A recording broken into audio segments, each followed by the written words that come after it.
What up, what up, what up? Good morning, everybody. What's Y'all going got to on? forgive me. I'm feeling a little under the weather, just a little bit.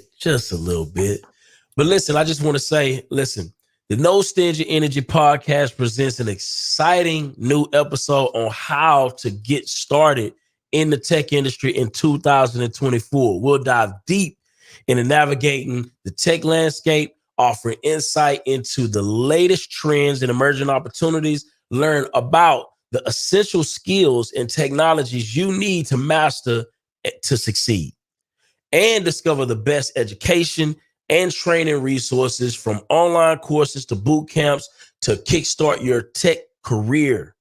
Understand the importance of networking and finding mentors in the tech community and get practical job search strategies, including resume building and interview prep. Don't miss this episode with actionable advice to help you launch and thrive in a tech career. It's going to be amazing. So what to expect on the show today? Navigating the tech landscape, gaining insight into the latest trends, emerging opportunities in the tech industry. Essential skills, learn about the key skills and technologies you need to master to succeed in tech. Education and training, discover the best resources from online courses to boot camps to kickstart your tech career. Networking and mentorship, understanding the importance of building connections, finding mentors in the tech community. Job search strategies, get practical tips to how to land your first tech job, including resume building, interview prep, and more. This episode is packed with actionable advice, insight to help you break into the tech industry. Let's get into No Stingy Energy.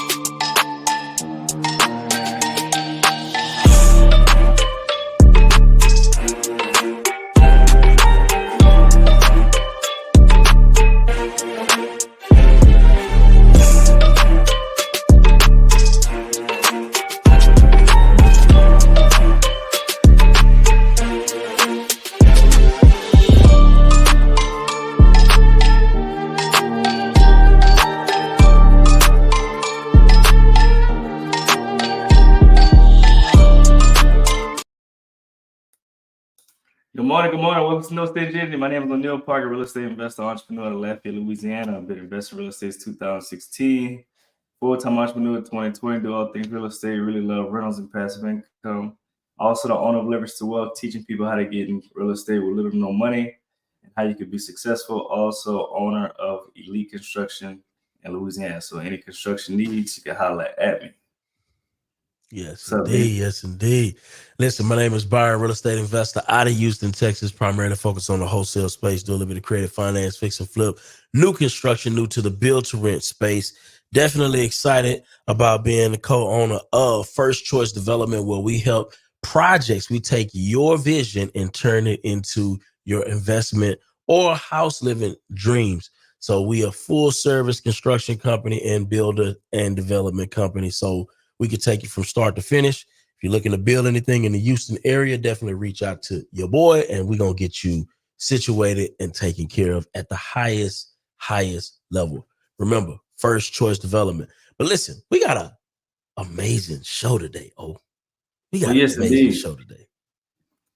I'm excited, man. We got our friend joining us, man. We ain't talked to him in a minute on him. We talked to him in the chat, but I don't think he ever been on screen. Has he been on screen yet? I don't think so. Not on screen, just in the chat, So, we got a lot to talk about because, we've talked about tech, right? We've talked about tech and all of the amazing opportunities in tech, but we're talking from what we see in the trends, what we see in the articles, what we've read about. But today we want to dive deeper into somebody who is living that life, somebody who is working with people in that life and building real careers, with small amounts of training in some cases and getting to a massive bag. And the reason why this is so important is because I'm a firm believer, that you got to be able to make that first six figures. I think that first 6 figures opens the doors for any investment To journey. know it's possible. Yeah, not just to know what's possible, but it also gives you just enough income to start putting something aside that's significant enough to really jumpstart the rest of your life, in my opinion. Yeah, that should be everybody's first goal. How can I make six figures? And then, of course, you should want to invest before that. But I think what you said, once you hit that six-figure mark, life get a little bit more comfortable. You get a little bit more flexibility. If you're saving it right. Yeah. Now, if you spending all of that six, you know what I'm saying, you may be a whole problematic person. It may be a you thing. Facts. Man, I was watching a few YouTube videos yesterday. The tech industry is different than what I thought. So when I hear tech industry, first thing that comes to my mind is, well, you play with computers. That's not 100% true. Did you know the tech industry is just a title, just like the healthcare industry, construction industry? I didn't know that. I thought everything was computer based. Yeah. So I was very shocked when I heard that, because they have some people that's in the tech industry, they don't know nothing about no damn computer. Did you know that? I didn't know that. But it makes sense, because I mean, at the end of the day, you still need security guards, you still need cafeteria workers, you still need all of the things, right? You still need all of those pieces in any industry, including tech, right? So obviously you would need other facets of that. But listen, man, we got my guy. We got my guy Jared in the building. Listen, Jared has been just a good friend for a long time, and a good friend of the show as well. We've talked to Jared multiple times throughout the years on Clubhouse. Some of you may remember him from Clubhouse. But Jared, for the people who may not know, you mind doing a quick introduction as to who you are and why they should care about today's episode? Yeah, man, you got me in the office early today, so if I got a little crack in my voice, that's why. But hey, what's up, man? Y'all, my name is Jared Alberton. I've been in the tech space since 2006. Before like Black in Tech was like a trendy, popular thing. Worked at IBM as a software enterprise sales rep, and after that, worked for startups particularly. So I was part of one acquisition, was part of one IPO. That company actually just got bought by SAP for $1.5 billion. So it was pretty exciting to see my shares jump up the way they did. But during the pandemic, we were all stuck inside the house, got invited to an app called Clubhouse. And in December of 2020, saw this room called Blacks in Tech. I had like 80 followers at the time. I saw them talking about, tech and a bunch of Black people. I'm Black. I've been in tech. So I popped on stage and started talking about my experience in software sales and just putting people on to the fact that software sales is a very lucrative career. People can make anywhere from $250,000 to $1 million W-2s. And it went from basically that one room to doing another room to doing rooms every day to where I grew my audience to about 80,000 on Clubhouse. And the big way I did that was just by putting tech recruiters on stages and having people connect with them. And also just highlighting amazing people in tech and just, identifying what are the resources, what are the challenges that they had, how they overcome them, all those things. And so that evolved into me going to YouTube and hosting my podcast, Big Tech Energy Podcast. We'd love for everybody to subscribe and check that out. But I'm speaking at a lot of tech conferences. I collaborate with a lot of organizations. I currently work at an AI startup called RightC, and we do basically AI-powered career services that can be white labeled by universities, workforce development centers, and nonprofits helping job seekers. So, I'm very much into AI, very much into how do people excel and progress in their careers. So, I'm gonna keep it real though.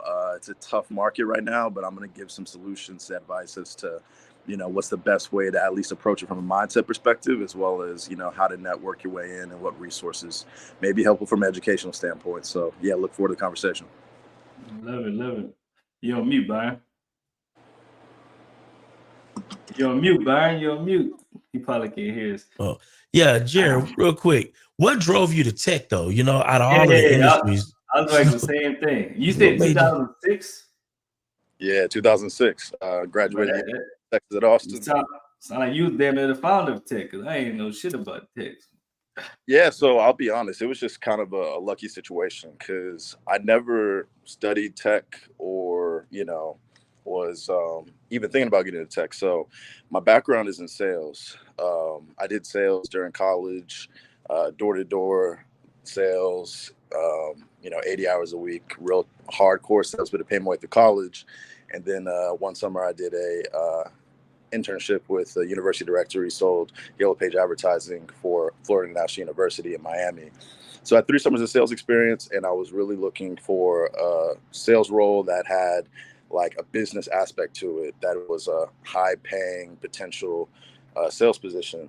So I was at the Career Expo and I met IBM, told them about my story. They were like, wow, you're insane. Like, I can't believe you did that in college. And they invited me out to a Career Expo in Atlanta, which is like a diversity hiring summit. They basically told me, like, look, you're probably not going to get the job because you don't have 3 to 5 years work experience. You don't have an MBA, but we'll invite you anyways because we just like you. You know what I'm saying? And that's one key about sales is, people buy from who they like, and then they also like, put on who they like. So, I just was likable. They invited me out. And then long story short, I convinced them to fly me to New York because I was like, look, I know I won't get the job, but I'd love the opportunity to meet the management in New York to just have a face to my name and put me in the files. They're like, cool. And then my mentor was like, look, when you get there, ask for the job. They're not going to expect it. And don't say nothing, just ask for it. So I, killed the interview because I was very prepared. And then I said, look, I know I don't have 3 to 5 years work experience. I answered objections. Like, I know I don't have 3 to 5 years work experience. I know I don't have an MBA, but there's nobody that's going to work harder than me. There's nobody that's more passionate about the solution. And there's nobody that's going to be as coachable as me. And I'm not afraid to ask the CEO of Walgreens, the CEO of Walmart, the CEO of Samsung for the deal. So in the same way I'm not afraid to ask them, I'm going to ask you, can I have the position? And I just shut up and I just stared him in his eyes. And it was just like, whoever talks first, loses. So he looked at me like, the audacity of this, like, you know what I'm saying? Like, wow. But he's like, you know what? I can't give you the job right now because I got people in the lobby waiting to meet with me. But I appreciate the, confidence. And I'm really impressed by you at your age and, your ambition. So I got a call from the recruiter at IBM and he was like, I don't know how you did it, but they're going to give you the offer. And so, 23 years old, I actually got really lucky. So like, my story definitely isn't the norm. So I'm going to talk about what the norm is. But ultimately, I skipped all the steps in terms of SDR, inside sales, mid-level, commercial to enterprise. I went straight to enterprise at 23 years old. And then once I got there, I just really like dug into it. So the answer is like tech wasn't really publicized like that in 2006. It was like management information systems and a little bit of like engineering, but nobody really talked about it. Nobody really promoted it. And my college, it was kind of like an unknown thing. So for like a decade, I would tell people like, I'm in tech sales. And automatically every time, especially in our community, it was, oh, you work at Best Buy, you work at Geek Squad, can you help my community lab? I'd be like, nah, I sell enterprise solutions to Fortune 500s, like $1 million solutions. And so, yeah, people didn't know what it was to the point where I just stopped even explaining what it was. I was like, yeah, man, I can't help you with my laptop, your laptop, but yeah, whatever. Geek Squad. Geek Squad. That's That me. is crazy. That would definitely be me. Yeah. So that was my story ultimately. Yeah. Nice. So you mentioned earlier that you said the tech industry is kind of tough right now. When you say tough, what exactly you mean by that? Yeah. So it's like it's one of the toughest markets. Sorry, I was trying to get some coffee, but I'm so early. They haven't even made it yet. Yeah. So when it comes to the market right now, like back in 2021, 2022, the DEI efforts in tech were like significantly effective. The George Floyd effect, et cetera. And then there was just a lot of hiring happening. So it was an employees market where you had way more roles than you had candidates. So I used to have recruiters hitting me up all the time, and that's why they used to join my stages on Clubhouse, being like, yo, I'm looking for this, I'm looking for that. They would give entry-level people more of a shot, etc.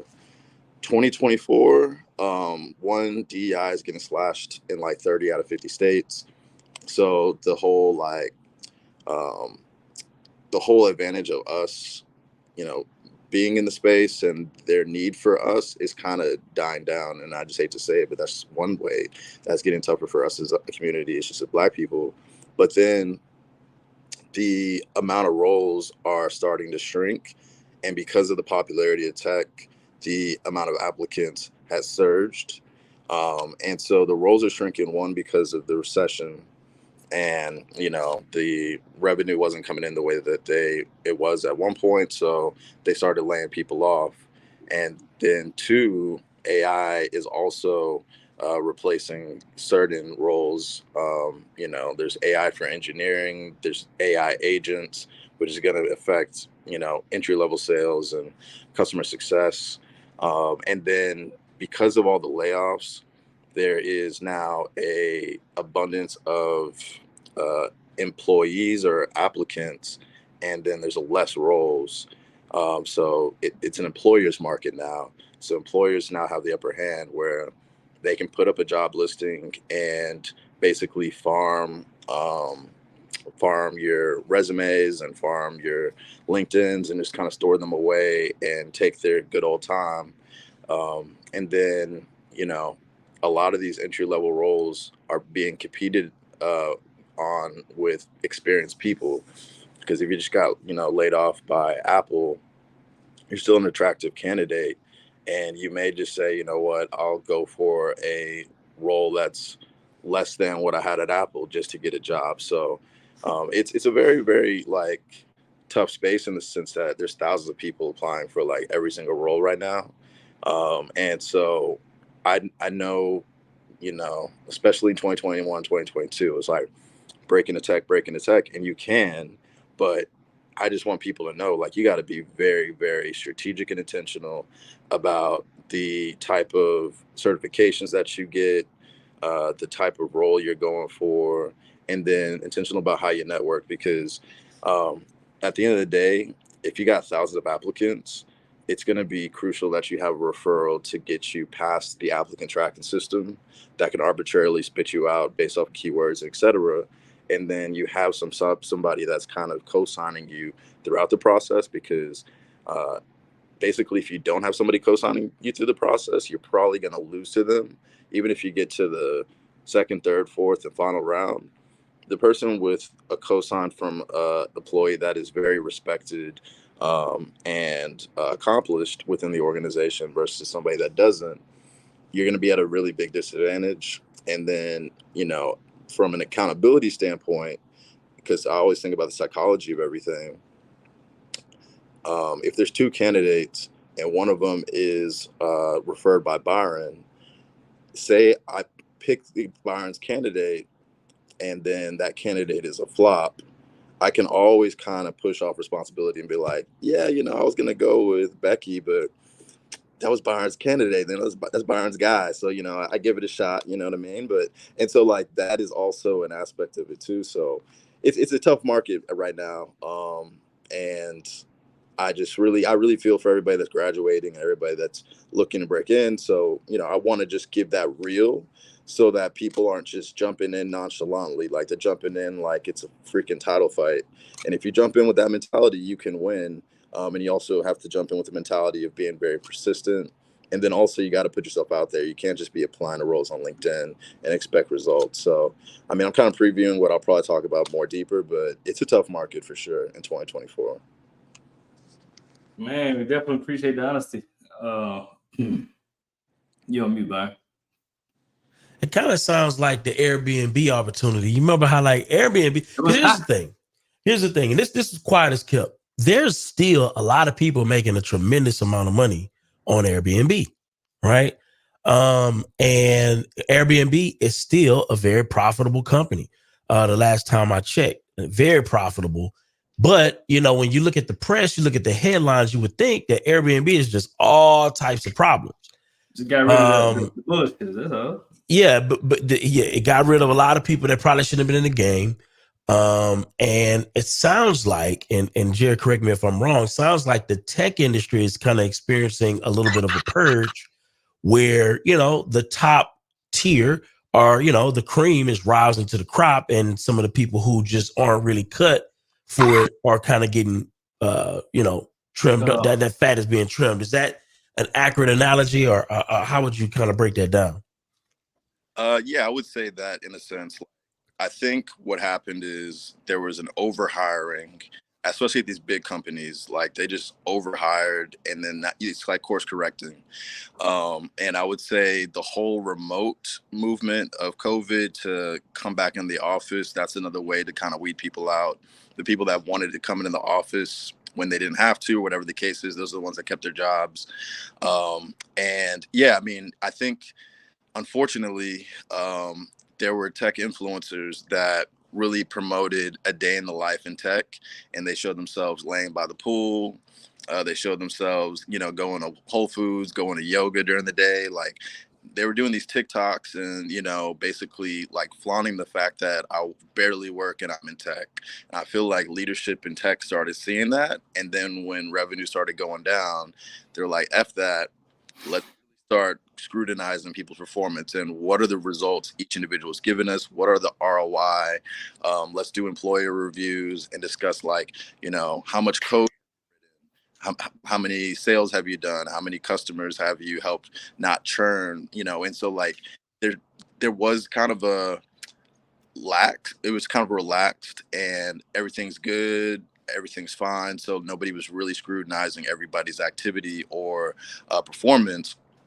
But once it started becoming trendy to talk about how little you work in tech and how you're remote, I feel like we kind of gave away, we gave away our position. Whereas I wish we would have just kind of like shut that on the low. Yeah, just shut up about it. Like when I won't lie, like when I was at, doing software sales, especially up until 2020.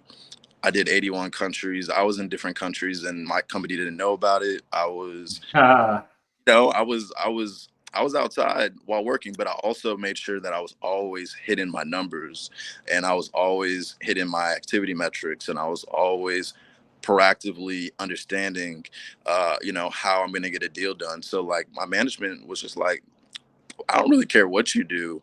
Just keep doing produce. But if I would have been on Instagram, like, yo, I'm in Tokyo, yo, I'm in, Morocco or whatever the case messing up the game, they would have been like, yeah, you're doing 180% of your number.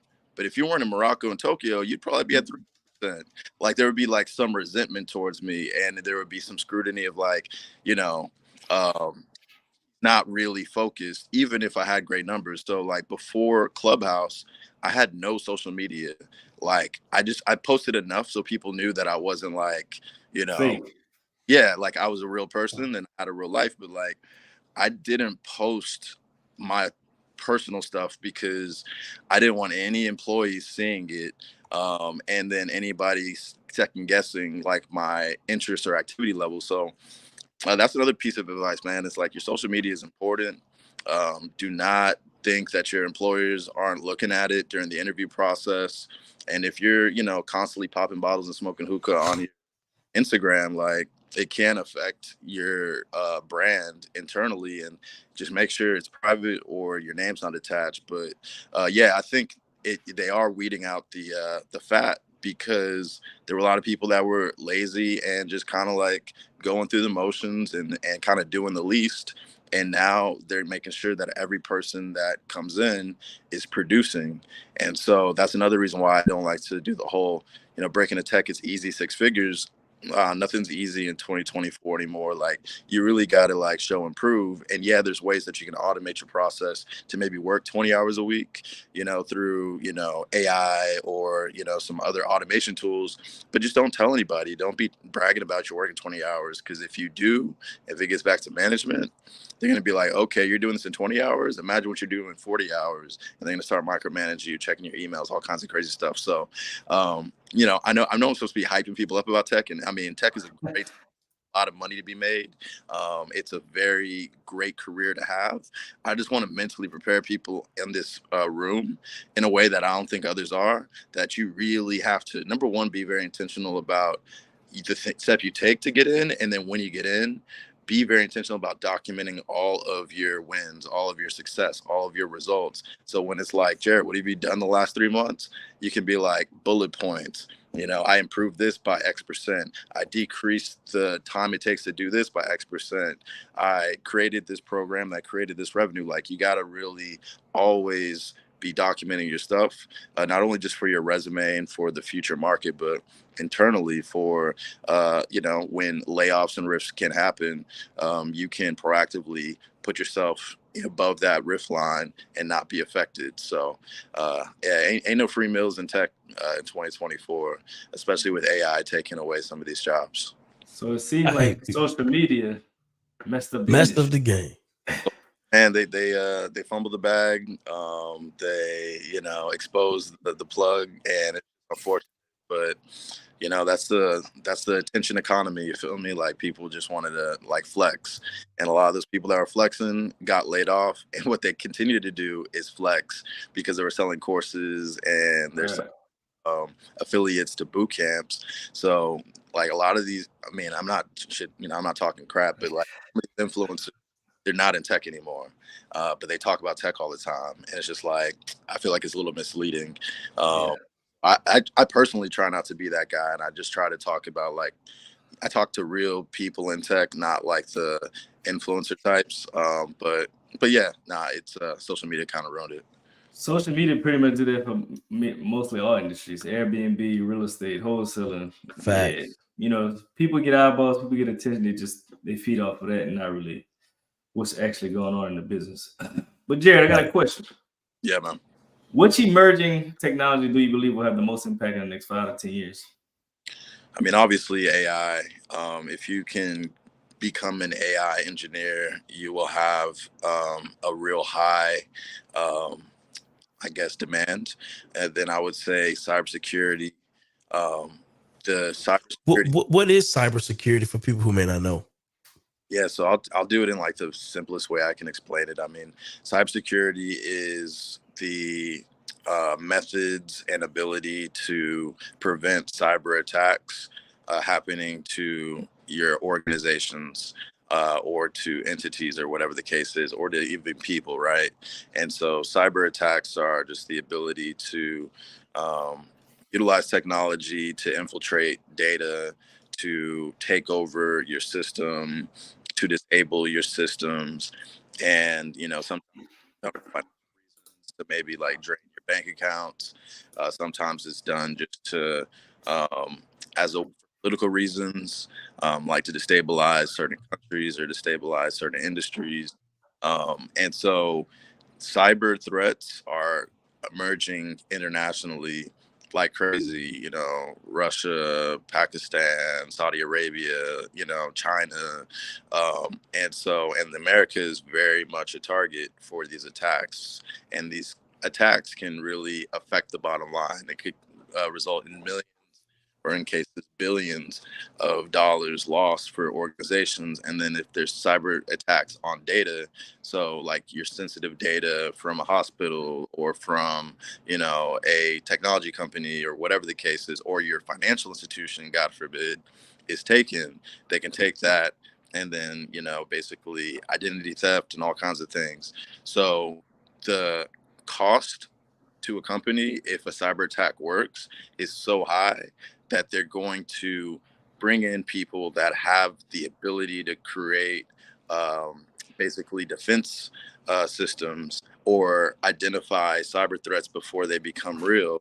Kind of like missile detectors, you know what I'm saying? And you can be like a human missile detector. Cyber attacks are the missiles, and you have the knowledge to identify and stop it, or create those defense mechanisms. And so if you have the skills to block cyber attacks, or make sure things are secure, you're going to have a huge demand in this market, because the technology is only going to get more intense.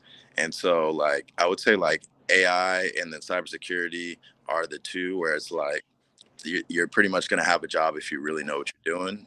And then in terms of emerging technologies, um, I would say those two ultimately. Yeah, I would just say those two ultimately. Those, and they're not even emerging. They've been around for a long time, but it's just like their importance is ratcheting up. I think software engineers are always going to be important too, even though there's now AI platforms that can do software engineering and coding. It won't necessarily, you know, be the same as a human being's ability to be innovative and creative as an engineer. But I will say though, being a junior software engineering is a tough situation because there's so many experienced software engineers that are willing to take junior roles. So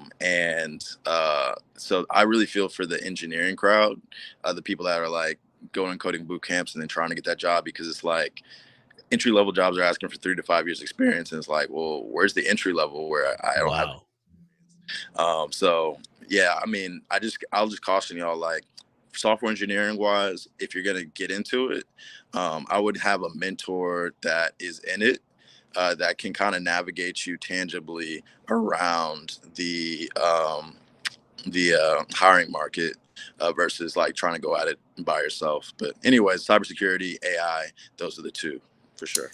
Real quick on that AI piece, because Apple just yesterday released their new, they just made an announcement about their new software, the iOS 18, and about how Apple Intelligence is going to be this new thing.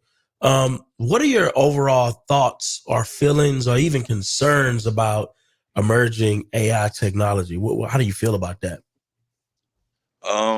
So I guess my concern is, one, the taking away of jobs. Like, there's these things called AI agents that are emerging right now. So that's an emerging AI agents. And AI agents are basically able to ingest information, have real-time conversations based off of that information. And it hasn't happened yet, but I do feel like AI agents are going to take over customer service. They're going to take over level sales. So like, instead of having a human being send out emails to customers and take inbound calls or even do outbound calls, you can have AI agents basically listen to real agents and understand how to answer objections, understand how to write the emails. Then they can take information about the prospect and basically, like, in a chat GPT type of way, understand the right messaging to send to them, understand the right information to reference. Like, so I saw in your annual reports that you had a X% dip in this. Our solution can help increase that dip. Like, there's going to be AI that's going to be able to write those emails, schedule it out, send it, and people aren't even going to know it's AI. And then by the time they might figure it out, they're talking to me, a real It's person. fire. Yeah, it is fire. Like, shout out to Ruben Harris from Career Karma. He was doing basically connecting people to boot camps, and he saw the boot camp market starting to shift, and he was like, all right, focus on how AI can solve HR problems. And then it turned into how can AI just solve business problems. So like, our organization is talking to him about employing AI agents for things that, we might have outsourced to like Pakistan or something like that. Like, instead, let's outsource it to AI and let's do a comparison. So that's one thing that's scary to me. And that's why I chose to work at an AI company that helps people get jobs versus one that takes jobs. And then the other thing is, I'm always worried about privacy. Like, I saw in the Apple update, there's the ability to now record calls. Yeah, that's crazy. Fuck that. Like, I'm gonna be thinking, like, the feds are watching, and the feds are watching. Like, what you say, little mama? What you say? What you say? Exclusively on YouTube, my conversation with Jared. It's like, I mean, I get it. People could have recorded calls before, but for it to be as easy as it's gonna be now, scary. And then all of our calls, all of our texts, all of our inputs are now gonna be basically automatically ingested In Apple. via Apple. And so it's gonna be cool because you're gonna be able to do some cool stuff via ChatGPT within Apple. It's gonna save us a lot of time. So like, I always say, like, AI can only replace you if you don't learn how to utilize AI. So like everybody should be taking like prompt engineering classes. You know, I have free resources. I have like posted on my Instagram broadcast channel. I'll do that later, but it's just like if you learn AI, you'll be straight because you'll have competitive advantage. You'll be able to do things that take you 40 hours in like 10. And so you can take those other 30 hours and be more strategic. But I think it's just scary from the perspective of how these AI agents are going to be able to duplicate human activity and human production. AI software engineering, once that gets really good and they actually um, code as well as humans, that's going to be scary for the whole engineer market. I think cybersecurity is a little too nuanced for AI to just replace cybersecurity professionals, but I just do feel like AI is going to really start replacing a lot of industries, especially the ones that have lower strategy behind them. And then when it comes to Apple, like, I'm just worried about the privacy aspect. And there's certain things that I personally wouldn't put into Chat GPT. Like if I have a novel that I'm writing that I haven't released yet, like if I have Chat GPT write the novel, that's one thing. But if I read an original novel or original concept and put in Chat GPT, I'm afraid how that concept could be disseminated in some way. It might not be like, here's Jared's novel, but just in some way, my originality, my IP may be distributed via it. So the fact that stuff that we do that's going to have our IP is going to be tracked by AI, it's a little concerning, but it just is what it is at this point. You just got to kind of like embrace the fact that you can only control what you can control. So my thing is control the amount of knowledge that you have around utilizing these technologies. Man, with that phone recording stuff, I know they're going to incriminate a lot of people. Now they could probably use that shit in court. You better look at the terms and conditions. Well, the good thing is it does prompt you and let you know that you're being recorded, though. That's the good thing. That's cool. Yeah, still do it. But at the end of the day, yeah, I guess it's like Snapchat. You can see if somebody took the screenshots, block them. So. Sound like you familiar with that,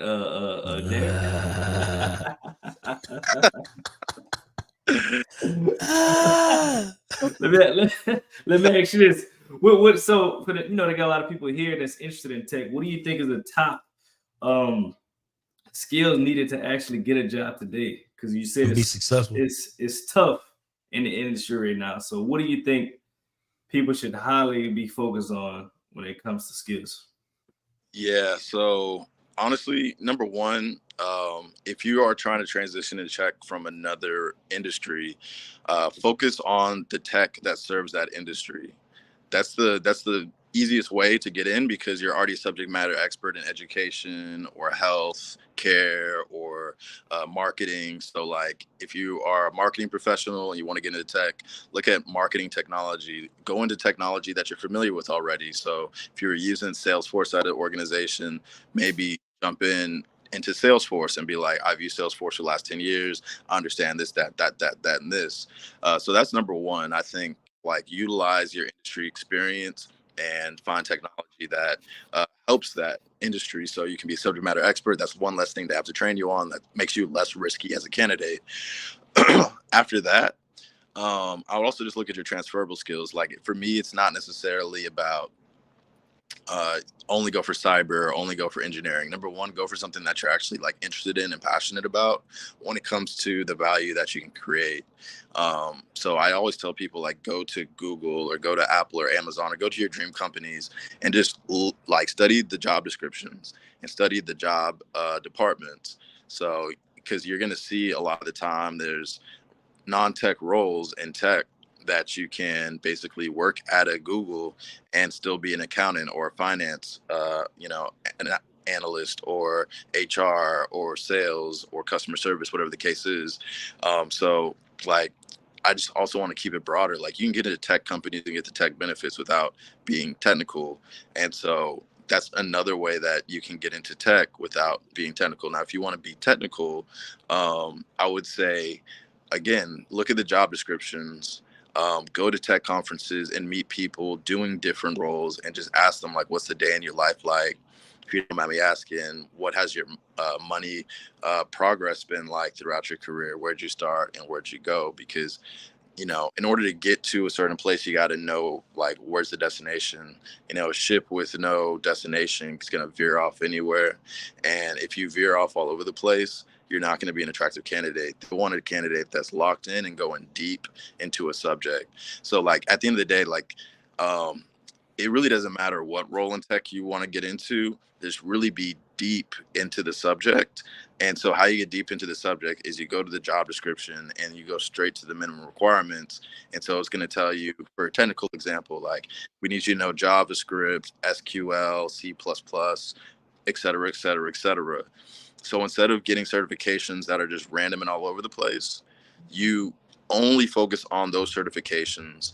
And so one place that I recommend people, like, dip their toe in the water for free is a site called classcentral.com. So class, like you're in Class Central, like central.com.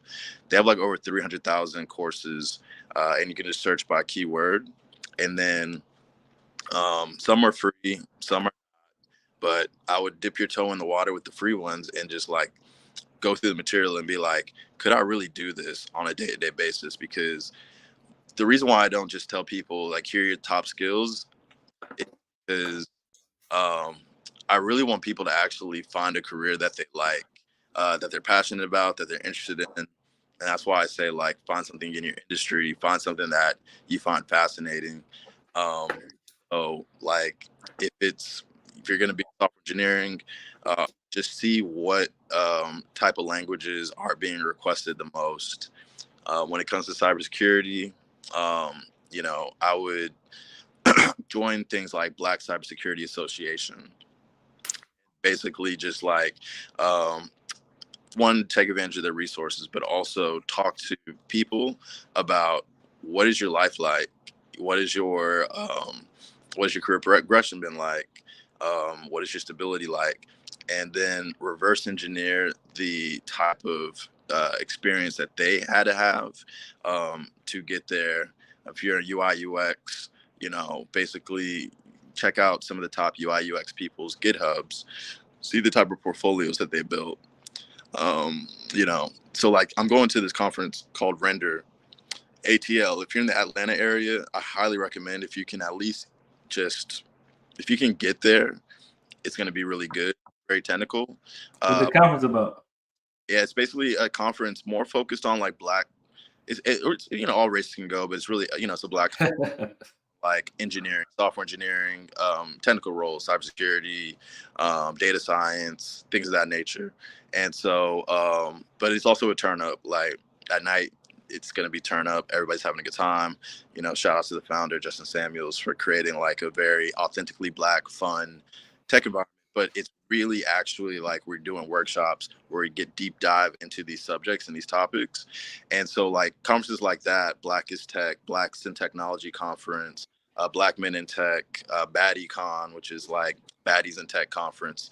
BaddieCon. BaddieCon, yeah, I'll be there. Shout out to the turn up, you know what I'm saying?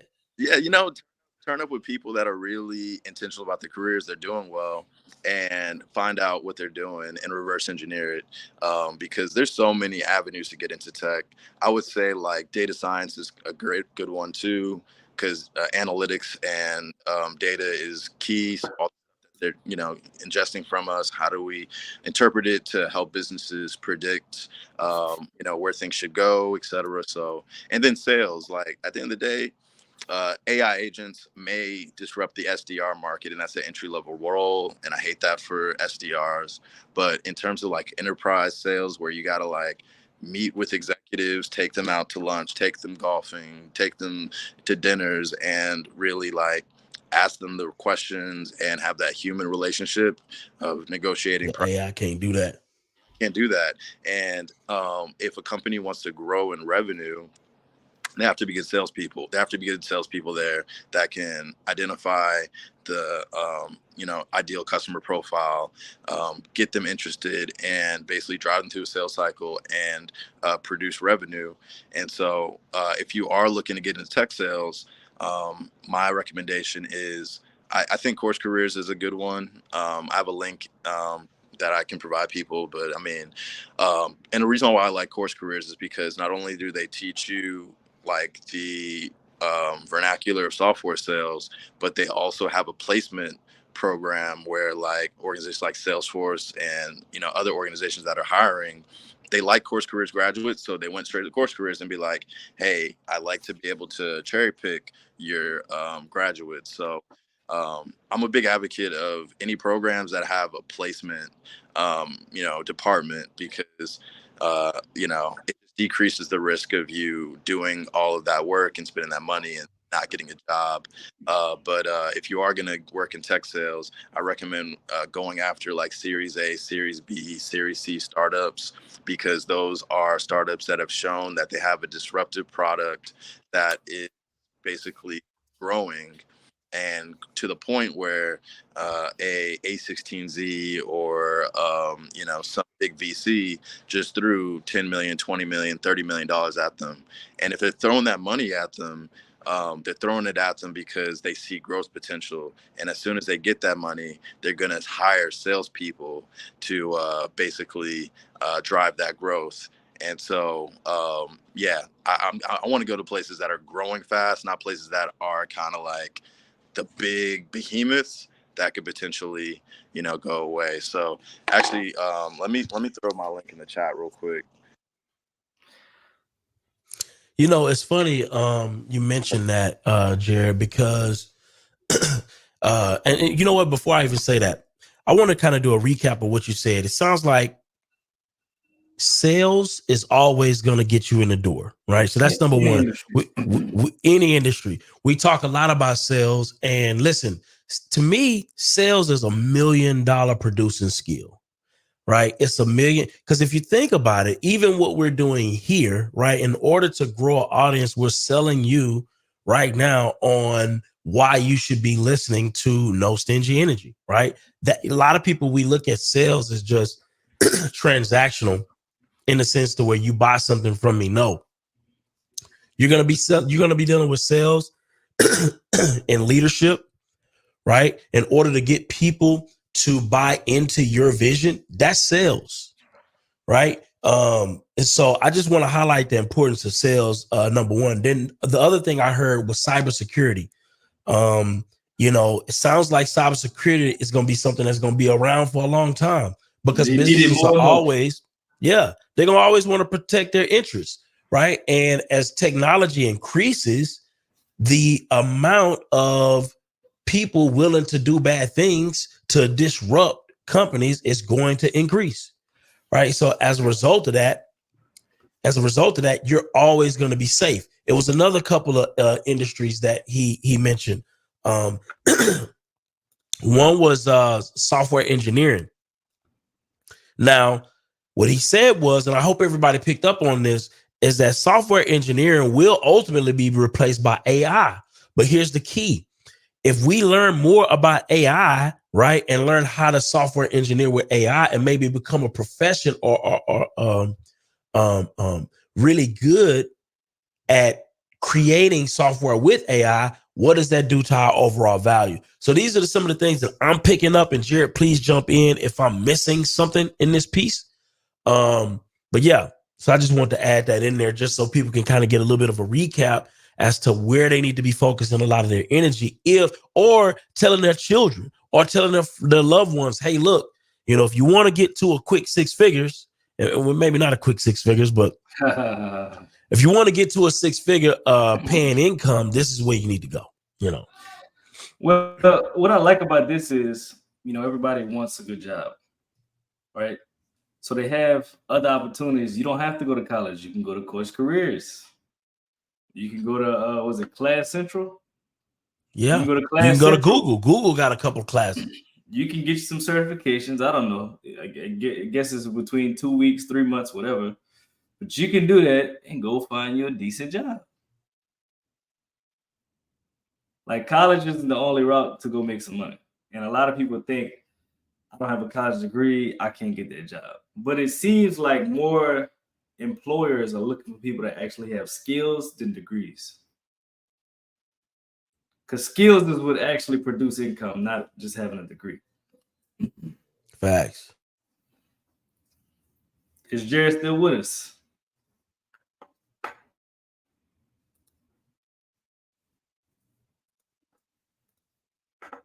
All right.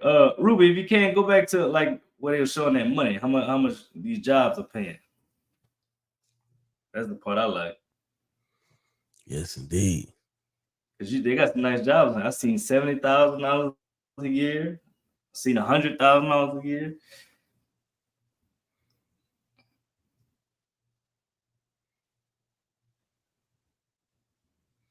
All right, there you go. Technology sales, starting salary $70K a year. And then they tell you what skills that you need. Strategic thinker, driven, persuasive, resilient, and self-starter.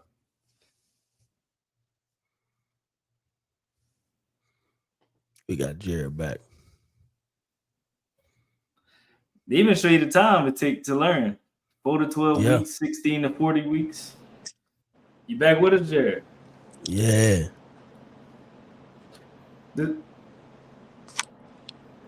Does these starting salaries look correct to you, or it could be more than that?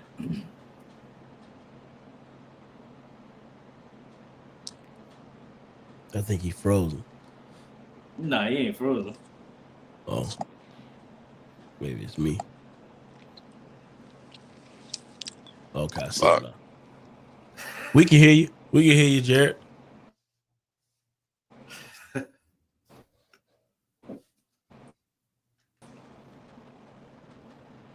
Uh-oh. Maybe you can't see us.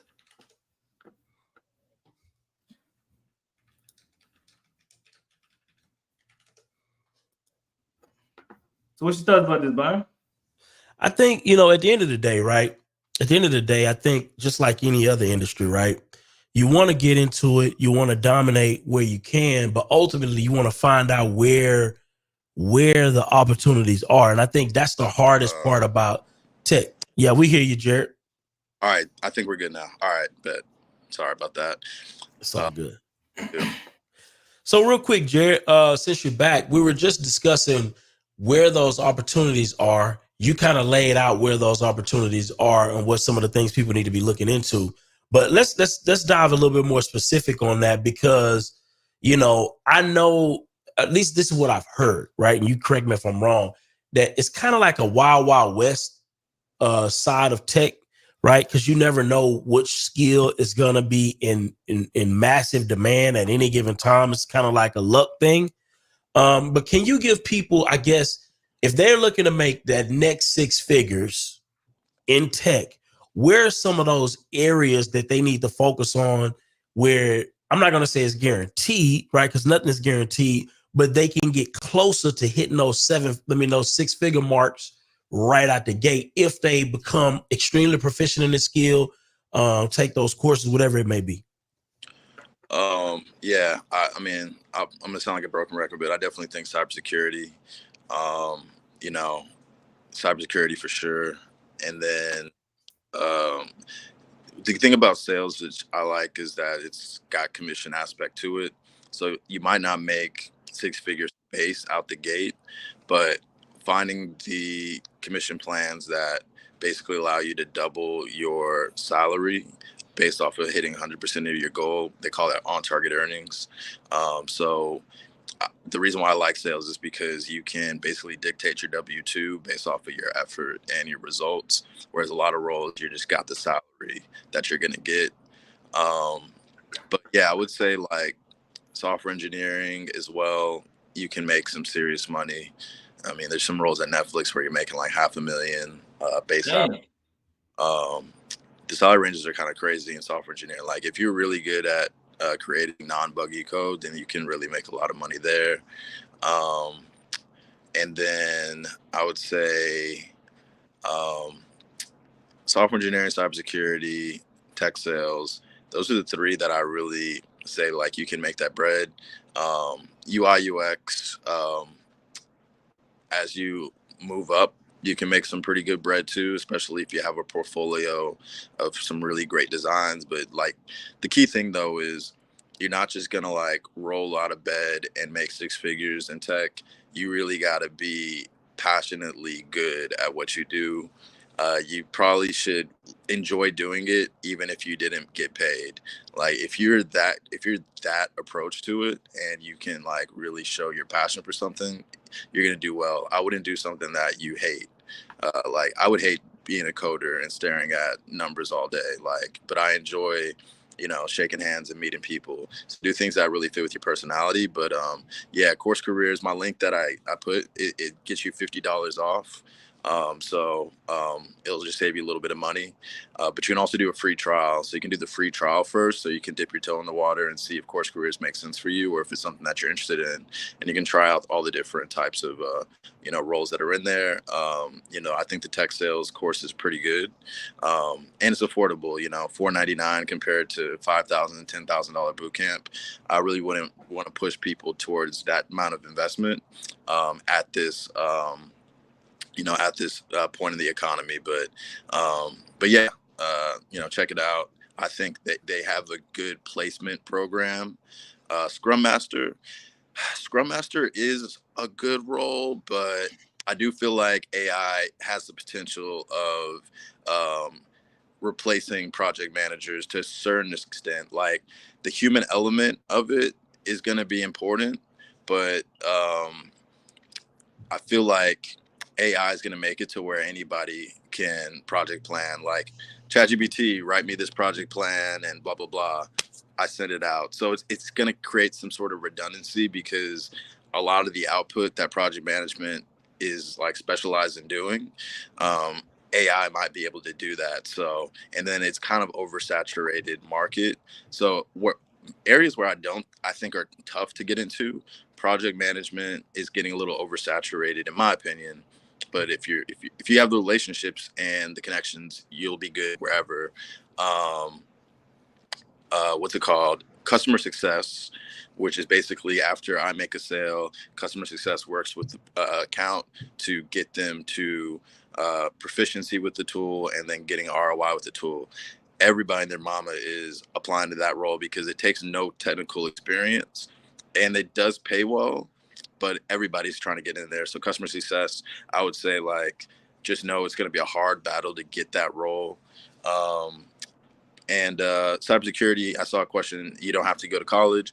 No, you don't have to go to college for cybersecurity. You can absolutely take a cybersecurity like boot camp or course. Um, I wish what I tried to do before is like grab a link and put in the chat, and it threw me off StreamYard. So I'm gonna have to try to figure out a way to like put links in the chat. But You gotta go put in a private chat, and then we can post Yeah, it. and then we can put it in there. perfect. But ultimately, like, You dropped your link in the. We got if it. you guys go to my Instagram, Dr. J, and let me go into a private room so I'm not being too loud and outside. If you go to my Instagram, Dr. J, I have a broadcast channel. And so everything that I'm talking about, I'll throw it in the broadcast channel. So there's like 10 free cybersecurity courses that you can just dip your toe in the water into and at least learn about the different areas of cybersecurity and like how they pay, what makes them different. Because it's not just cybersecurity. There's cybersecurity analyst, SOC analyst, engineer. Like there's so many different nuances of cybersecurity. And then when it comes to AI, like I have a bunch of free prompt engineering courses that I can post on Instagram as well. So yeah, I'm gonna go crazy in my broadcast channel. So DOCTAJ. Just check out my broadcast channel on Instagram, follow me there, and then I'm gonna go crazy with all these resources that I'm talking about. And also, if you are here because I promoted this space, make sure that you're subscribed to No Stingy Energy. This is a really great show, so just make sure you're tapped in for all kinds of things, real estate, etc. But yeah. And then, but if you take some courses and classes to get a certificate, it seems to be a way cheaper way. We try to get our son on with no debt. Yeah, like Class Central, that resource that I talked about before, that's a good way to get some free courses. So I'm all about getting free courses and free information. So if you throw up Class Central on the screen, um, you know, basically you'll see that they have courses from Google, Amazon. They got courses from, see, like Find Your Next Course. Let me see, make that bigger for me.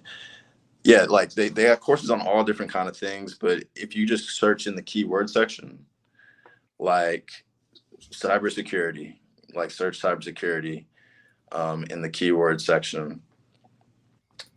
Yeah, like you're going to see 41 systems here, Cyber Mentor, the Cyber Academy, etc. You'll also see that there are courses from universities like MIT, Stanford. You'll see free courses from Google, Amazon, Microsoft. So, I mean, I'm all about free. Like, I think Course Careers is solid because of the placement program. So if you want placement after taking the course Careers. But if you just want to just like kind of dip your toe in the water and just kind of like take a course to see, is this interesting to me, whatever the case is, go to Class Central. And then if you scroll up a little bit and you go back to the main page. All right. Go off out of the search. You'll see free certificates. Click on free certificates. So if you want to get straight to the free stuff, click there. But as you can see, you see Stanford, Google, MIT, all different kinds of courses there. This is so dope. But free certificates, just go there and go crazy. You know what I'm saying? Are they beneficial? Are the free certificates beneficial, like when applying for a job?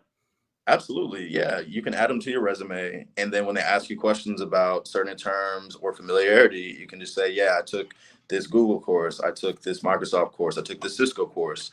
Also, what's cool is a lot of companies are now basically creating their own boot camps that you can take, that some are free, some may have a cost to them, but they're basically like kind of like the precursors to applying and interviewing, but a lot of people don't know about them. So if you took the course and you're like, I took the course that you offered on Trailblazer for Salesforce or whatever the case is, that shows that you have a certain amount of initiative. You are like somebody that researched and found the information, and then you have the information to apply to the role. You're less risky, you're more attractive.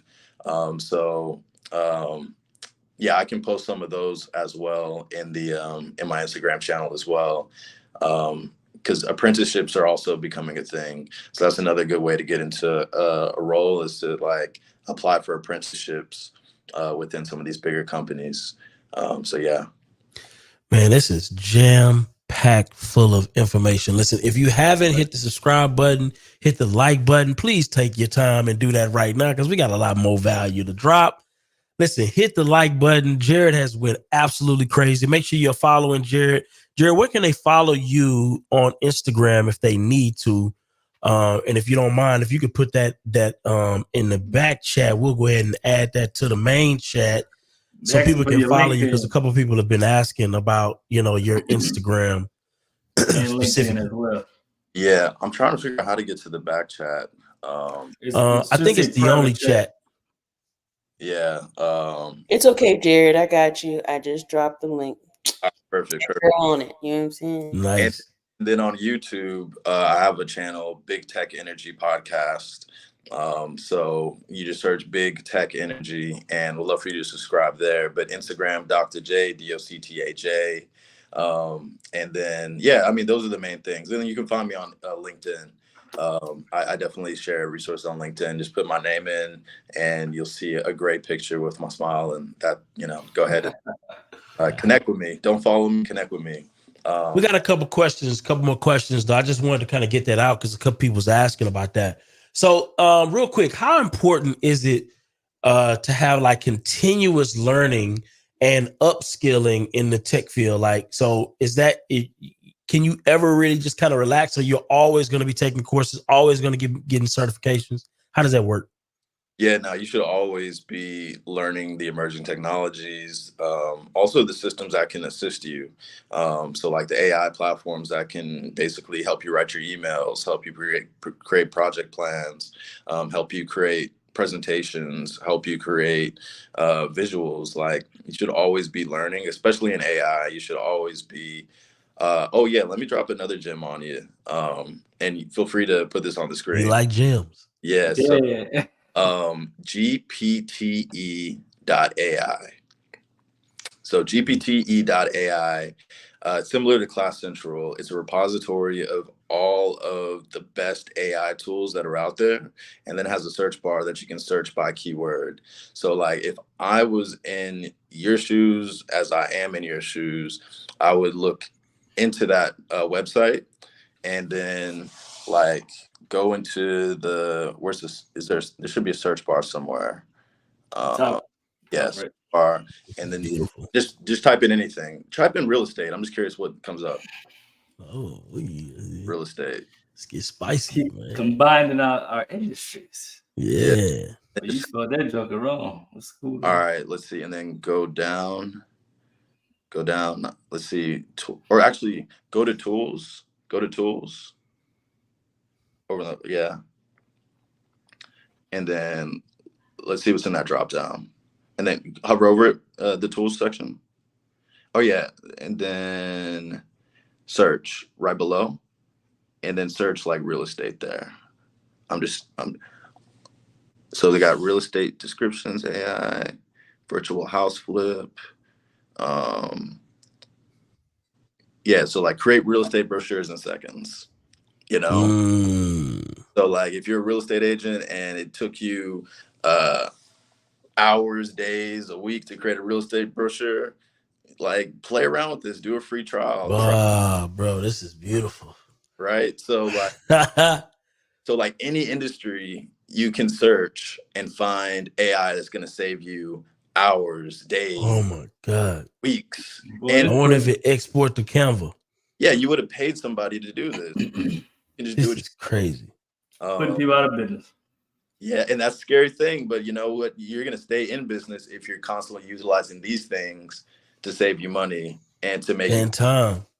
and time. Time is money. So, yeah, I mean, you always have to be upskilling. So, it doesn't matter what industry you're in. You could be a damn truck driver. I'm sure there's some AI that's going to like save you time. So, GPTE.ai, definitely mess with it. Virtual house flip. That is That's fire. crazy. Yeah, man. And these things aren't that expensive. They aren't that expensive, you know what I'm saying, to utilize. So Virtual house flip fire. Yeah, bro. Jared, what's kind of like the entry level pay for these entry level jobs? What's your thoughts about that? I mean, I would think like entry level, I would expect 70 to 80,000. It's not bad. Yeah, 70 to 80,000 for the most part. But some roles you might be able to get 6 figures out the gate, but I try to temper people's expectations and say like 70 or 80 out the gate. But what I would do is when you talk to a hiring manager and you know they ask, you know, what questions do you have for me? My question would be, all right, my goal is to get to this role.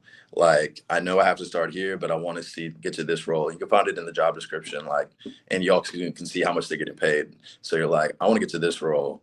What are the things that I need to do to get there? And what is the timeline that is realistic for me to get there?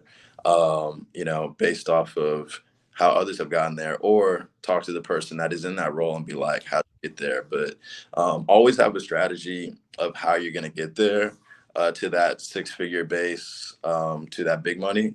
Like if I was an engineer, I would like be DMing the engineers that are making $500,000 and being like, what are the things that you would tell me to do to accelerate my path to where you are?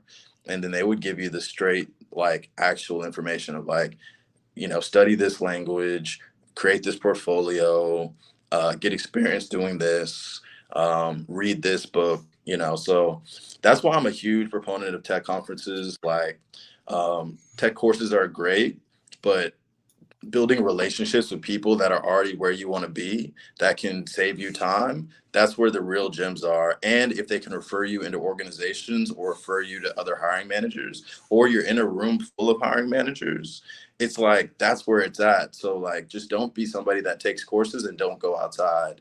Like go outside. And then if you are at like Render, for instance, example, and what's it called? Swag Surf goes on. Like you'll be swag surfing next to a software engineer at Spotify and UI UX manager at Google. And then when you're off the dance floor, be like, yo, let's not talk business right now, but I want to connect with you on LinkedIn and learn more about you. Now they're going to remember, doing electric slide with you. That is hilarious. And they're going to be like, I like this person. The electric slide can go a long way. Yeah, I want her at our company because I'm tired of these people that don't know how to swag surf. You know what I'm saying? So you got to get outside. So I definitely will include a link of all the top Black Tech conferences, or I'll try to send it in the chat. I don't know why, but what I like about the tech conferences, and I want to kind of dive deeper on that too, is that I'm pretty sure, right? Number one, you get to get around your peers, but how open are people with sharing, income? Like, how much they getting paid in this particular position and how much you can get paid if I can pull you over to this particular job, right? How open are they in those conversations, or is that more closed off and taboo to talk about pay? Nah. Seems like it's open. Very open. Extremely nice. Open. Now, me personally, I don't talk about, I have talked about it on like Salary Transparent Street and stuff like that. But for the most part, like I don't just proactively talk about the money that I've made, but I will tell you what's possible. And you can maybe infer whatever you want to infer from that. But when it comes to actual just in-person conversations at tech conferences, people are willing to be open and they're not braggadocious about it. They're not going to just be like, hey, I'm making this much money, but they're going to answer it if you ask. So yeah, they'll be very honest about it. And, then from there, it's just like, how long did it take you to get there? And what were the steps and promotions that you had to do to get there? And they'll walk you through it. I would say like in terms of energy, Black Tech conferences are this energy where it's like, all right, we're here for 3 days. It's us, we're equally yoked, we have an equal mindset, we have equal goals. So whether I am here and you're here, I'm going to try to get you up here with me. Like that's the energy of the conferences. So the people that actually are getting to the bag and have experience, in my personal experience, they're not necessarily like brushing off people that are trying to get in. They're more so like giving game and being very open about here's what worked, and send me your resume. I'll send it to this hiring manager.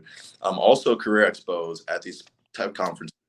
So the companies that actually like set up booths and bring out recruiters, those are companies that still believe in DEI.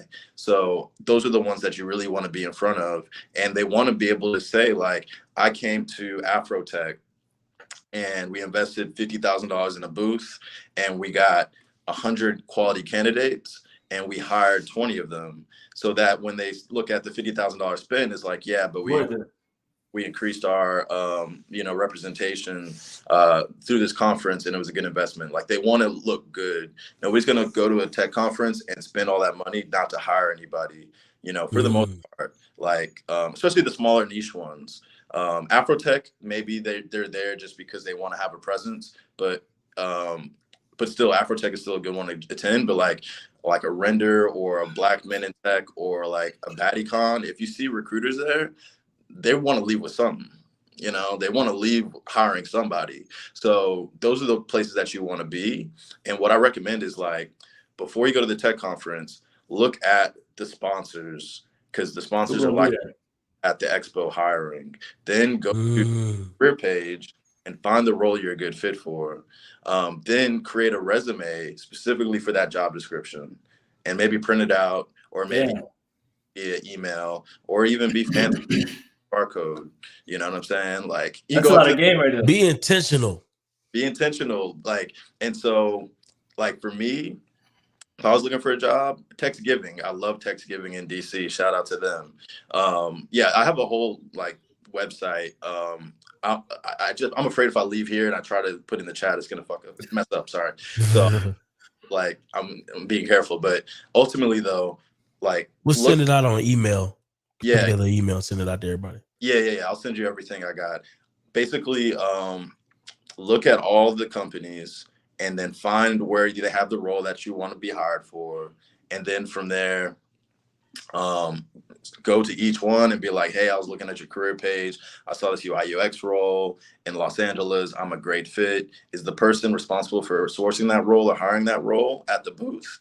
And then they'll be like, you know what? They are. Kathy, come over. We got you one. And then Kathy's like, you're interested in my role? Yes. And here's a little bit about me. Here's my experience. Da da da da da.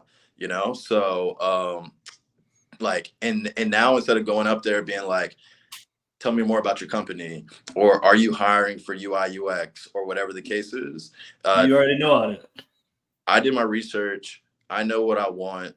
And now when they like actually review the resumes from the conference, they're probably going to write a note on your resume being like, okay, this person really wants it, and hiring manager, they're looking for your role. So that's my advice, is like, be very intentional. And then also look at the speakers and say like, all right, who are the speakers that are at the companies that I want to work at?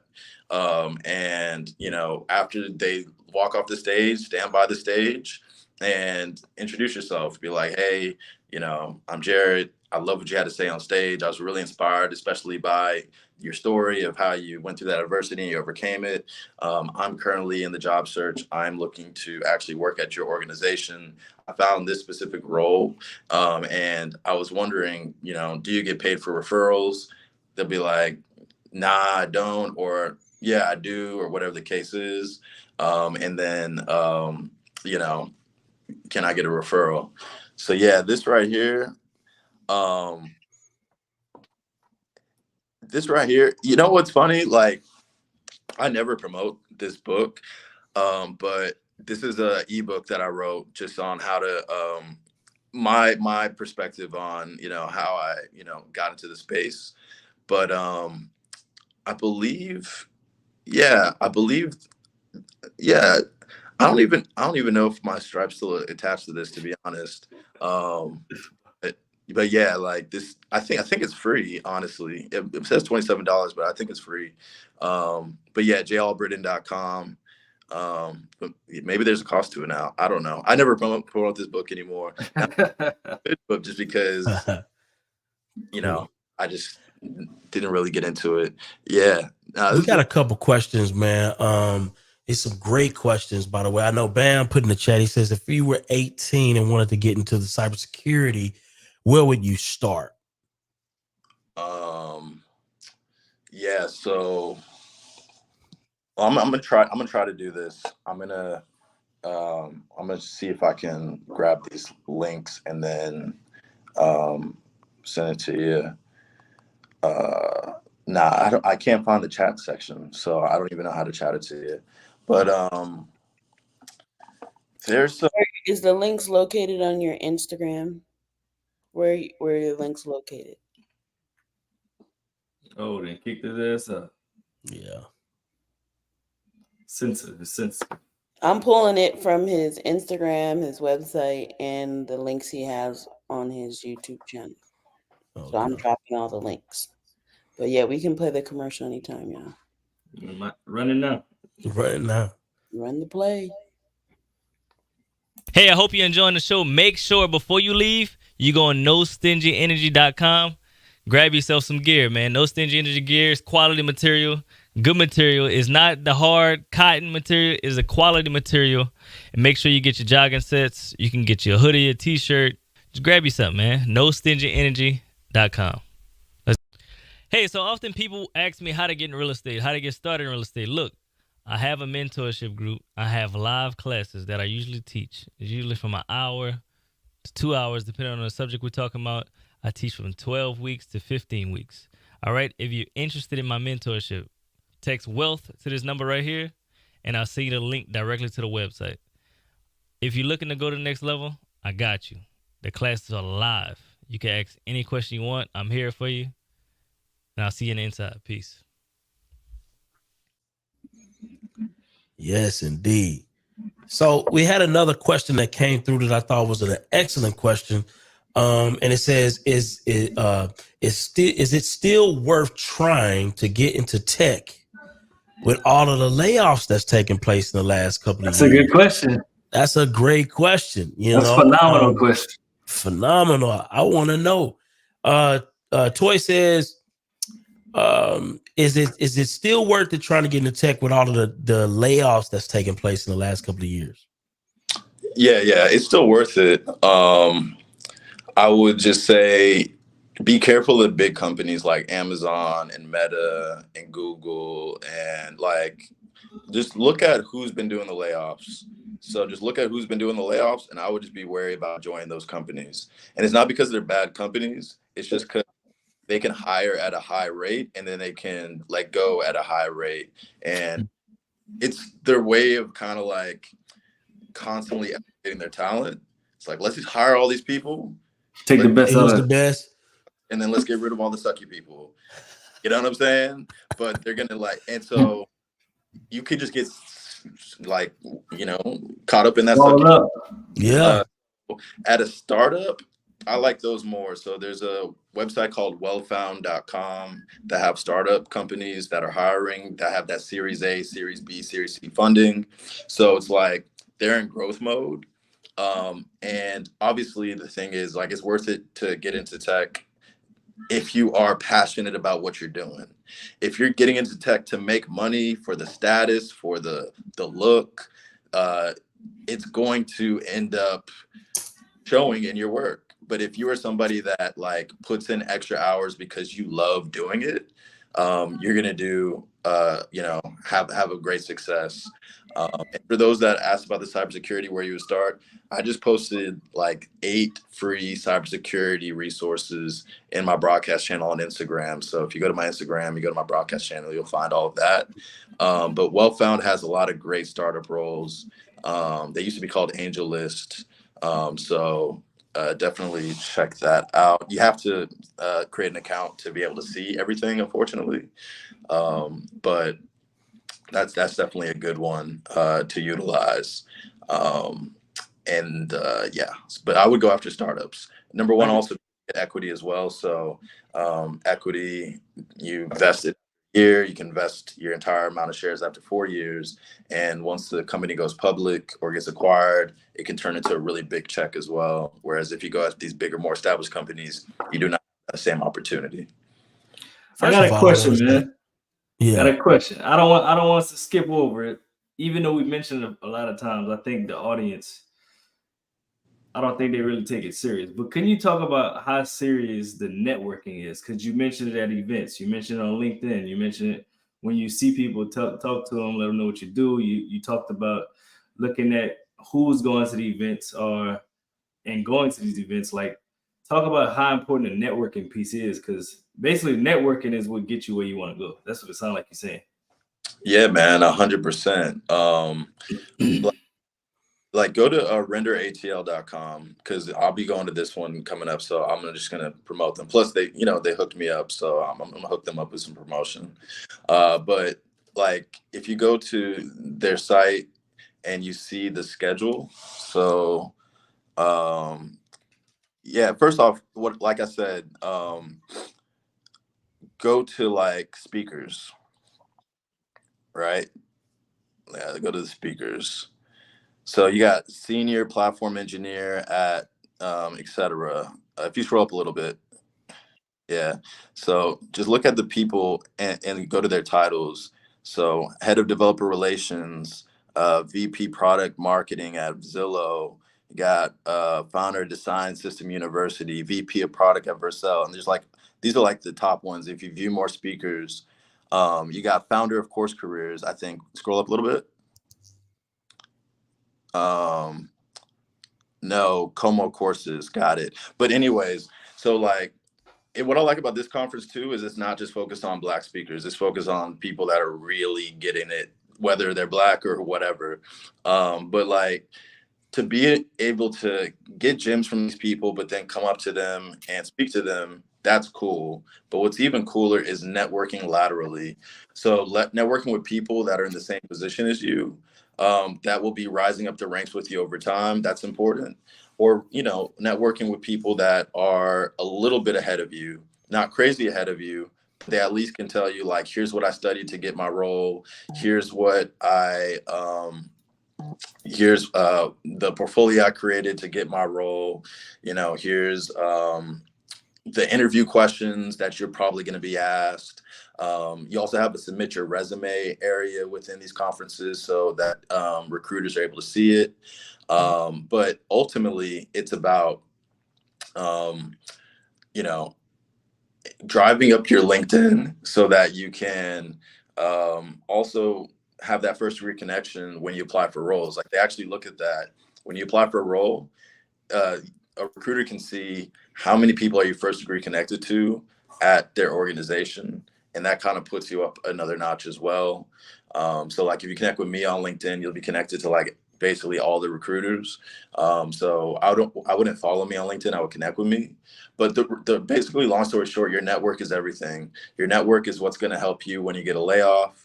Your network is going to help you in terms of referring you into the role, so you can skip the applicant tracking system and get straight to the hiring manager.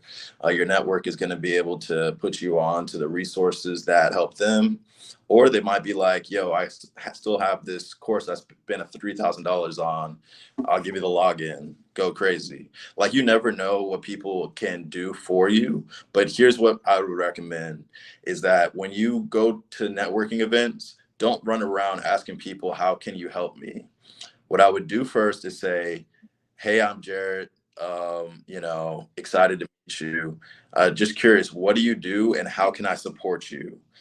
And just lead with that with everybody you meet. Even if you are like no experience in tech and you got $5 to your name, it doesn't freaking matter. Just ask that question, because nobody gets asked that question. And so you're going to really stand out in terms of all the people that they meet that are just constantly like with their hand out asking for, can I get help? Can you mentor me? Whatever. And it gets draining to just always being asked for stuff, right? But when somebody just comes up to you and be like, what do you do and how can I support? Like, they'll tell you what they do. Like, yeah, I'm a VP of engineering at Google, but how can you support? I have a podcast that I do as a passion project. I'd love for you to subscribe and share it with your people. And that costs you nothing. You know what I'm saying? But like, the fact that you're willing to support them, they're going to ask you more than likely, and what do you do? And how can I support? Well, I am actually been a preschool teacher, but I'm actually taking a course to become like you, engineer. I actually found a role in your organization that I really want to apply to. And how you can help, any advice, any feedback. And if you're open to be a referral, that'd be amazing. They're going to be way more receptive to helping you because you led with, how can you help? Right. That's the thing. Like, if you lead with the energy of being of value to people, you will have way more success. And then if you do research on the people that will be there, or the companies that'll be there, then you will be much more targeted with your approach and you'll be more prepared. And like, failure to prepare is preparing to fail. So I just say, come into these conferences prepared and like spend every second, asking people, how can you bring value to them, connecting with them on LinkedIn, exchanging, digital business cards, and, make sure that you actually document everybody you met with and follow up with them accordingly. Great meeting with you, had fun, swag surfing on Thursday night. Would love to, surf some more. Let's surf some more. Yeah. At your holiday party as an employee, you know what I'm saying? So yeah, that's the thing. It's very, very important. It's more important than honestly what in my opinion. A person that is the worst coder will get a job because they know somebody at the company. It just is what it is. That's how I go. You're on mute, Brian. I just want to highlight something real quick. Number one, that this has been an amazing amount of No Stingy Energy on display. So I just want to point that out just real quick. Listen, the amount of gems that you guys have picked up today literally can crazy. change lives. Like literally, like can change lives, can break generational curses. Change your That's what pocket. this show is all about. It's about producing content that literally can shift entire family dynamics from a financial and a knowledge perspective. But I want to highlight, we got a fire round, Jared, if you don't mind, of some very valuable questions that I think everybody in here is going to be able to really, really glean a lot of great insight from. So I want to just pop them off real quick. And if we can get these answered, that'd be phenomenal. So real quick, what financial opportunities exist for tech entrepreneurs in the space, in your opinion? I will be very honest. It's rough out here.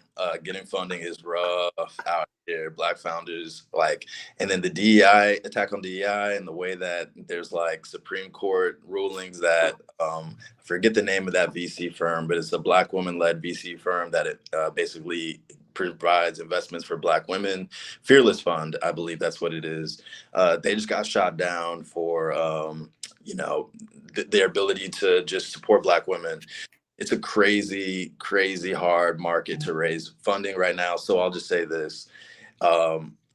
If you are a tech entrepreneur, Black tech entrepreneur, whatever tech entrepreneur, don't think that you're going to be able to just raise capital before you actually start producing revenue. So you need to create a platform or product that you can start producing revenue in, and showing that it is a viable product that people are interested in buying, companies are interested in buying.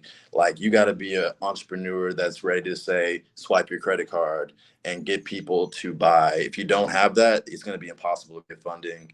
But in terms of tech entrepreneurship, if you can figure out ideas of how to integrate AI into an industry you're already familiar with, for instance, when we went on GPTE.ai and we saw that what's called virtual flipbook or something, I think it was called.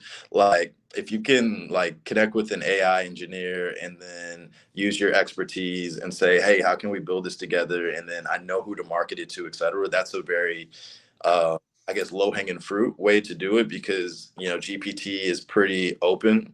I guess that's why I call it open AI, because it can be openly sourced and integrated into a lot of different technologies. So that's a good way for a tech person to kind of jump in the door. If you are a UI UX designer, you can create UI UX services. If you're a cybersecurity engineer, you can do cybersecurity consulting to small businesses. So yeah, I mean, honestly, tech entrepreneurship, I'm just gonna be honest, it's rough out here. So you got to have something that's disruptive, intentional, and it needs to be able to produce revenue out the gate before an investor is going to put money behind it. So yeah, that's my kind of keep it real answer. It's tough out here. So we like the realness, man. We like the realness. Absolutely. Yeah. What sectors of tech is currently booming at the moment? Is it strictly AI or some other things? Let's see. Cloud. So basically what the cloud is, because I'm not going to assume everybody knows what the cloud is.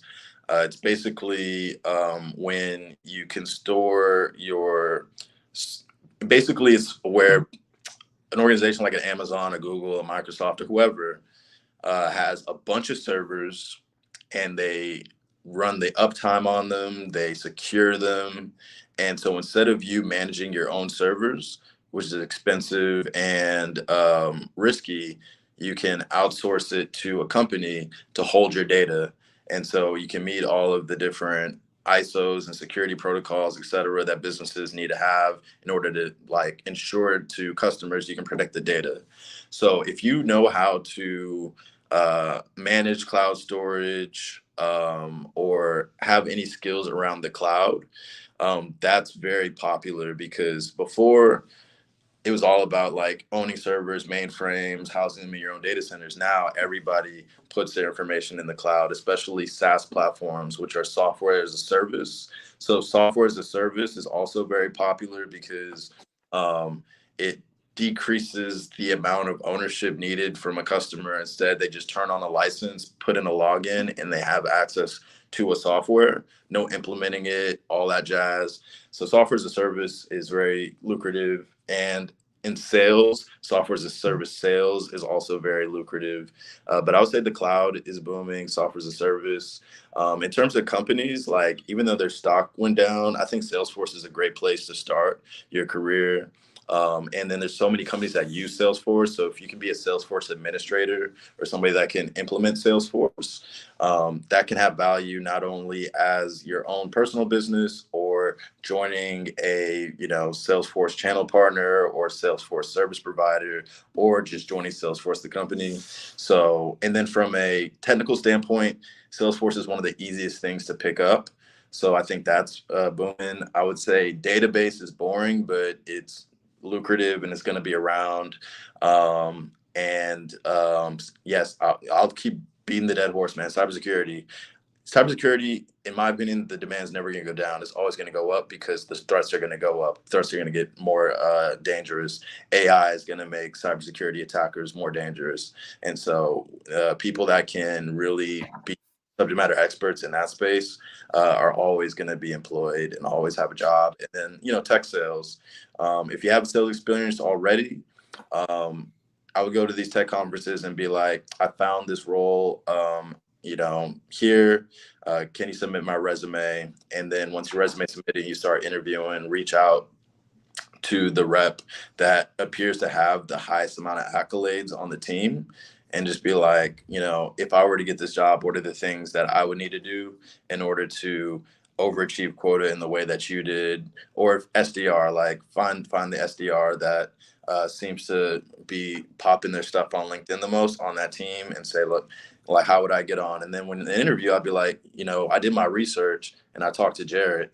And, the reason he stuck out to me is because I saw on his rewards, he has been, over quota for the last 3 quarters. And I just did an informal interview with him about what he did to be successful. And what he told me was X, Y, Z, this and that. And so if I were to start the role, I would do that. Plus, I would continuously be mentored by the folks that are doing extremely well. So it could speed up my path to success, but more importantly, help support the team, the goals, etc. You do that, recruiters and hiring managers can be like, dang, he's different. Like he's super intentional. He's really passionate, and he knows what is needed to make something happen. Let's hire him. You know what I'm saying? Like, people that are proactive win, and the more proactive you can be, the better. So the less questions you have to ask to get to the answer, the better. So if you're able to say, I did my research, I understand 80% of it, can you help me with the 20%? You're much easier to help than somebody's like, what do I do? Give me everything. How do I start? It's How a do I break? perfect. If you ask me that question, I'm like, man, you're not into it, or you're just not very proactive. You're not like, you're not serious. So I would say this: never ask to just somebody random. And I'll just keep it above. Don't ask somebody like, how do I break into tech? You should do some research before you ask that. You shouldn't ask a company, are you hiring? You should do some research and know what they're hiring. Yeah. Or, do you have this role, or do you have roles in the city? Do your research. Like, anything that can be Googled, do that first. If you're going to ask a question, ask yourself, can I Google this? Can I ask ChatGPT this? And then once you do and you don't get the answer, then ask that question. Because if you ask me a question that is easily on Google, I mean, I'll answer it, but I just might not take you as seriously, because it's just like, It's like you're asking about tech when you ain't even did the basics in tech to find out how to answer your own question for tech. You seem a lot better when you say, man, I looked it up last week. You guys are hiring for this position. Is the position still open? You sound way better than, hey, are you guys hiring for cybersecurity at this moment? And they may not do cybersecurity at all. You look stupid. Exactly. I did this research. So my question is this: they're going to respect it a lot more. So yeah. Sorry, I'm supposed to be quick with the answers. Let me be quick. That's all They're good though. There's a lot of value. So tell me this, what advice would you give somebody? I'm going back to this real quick. What advice would you give somebody who is just looking to break into in the tech industry? You kind of gave a little bit based, no, Google, everything that's Googleable, do that first. So that's number one. But outside of that, what's the best way for that person to break into tech? Yeah, so tech conferences, networking, I won't beat that horse. Going to industries, technology that helps within the industry you're already familiar with. So if you're a teacher, go into education tech. If you're marketing, go into marketing tech. If you're in finance, go into finance tech, call it fintech.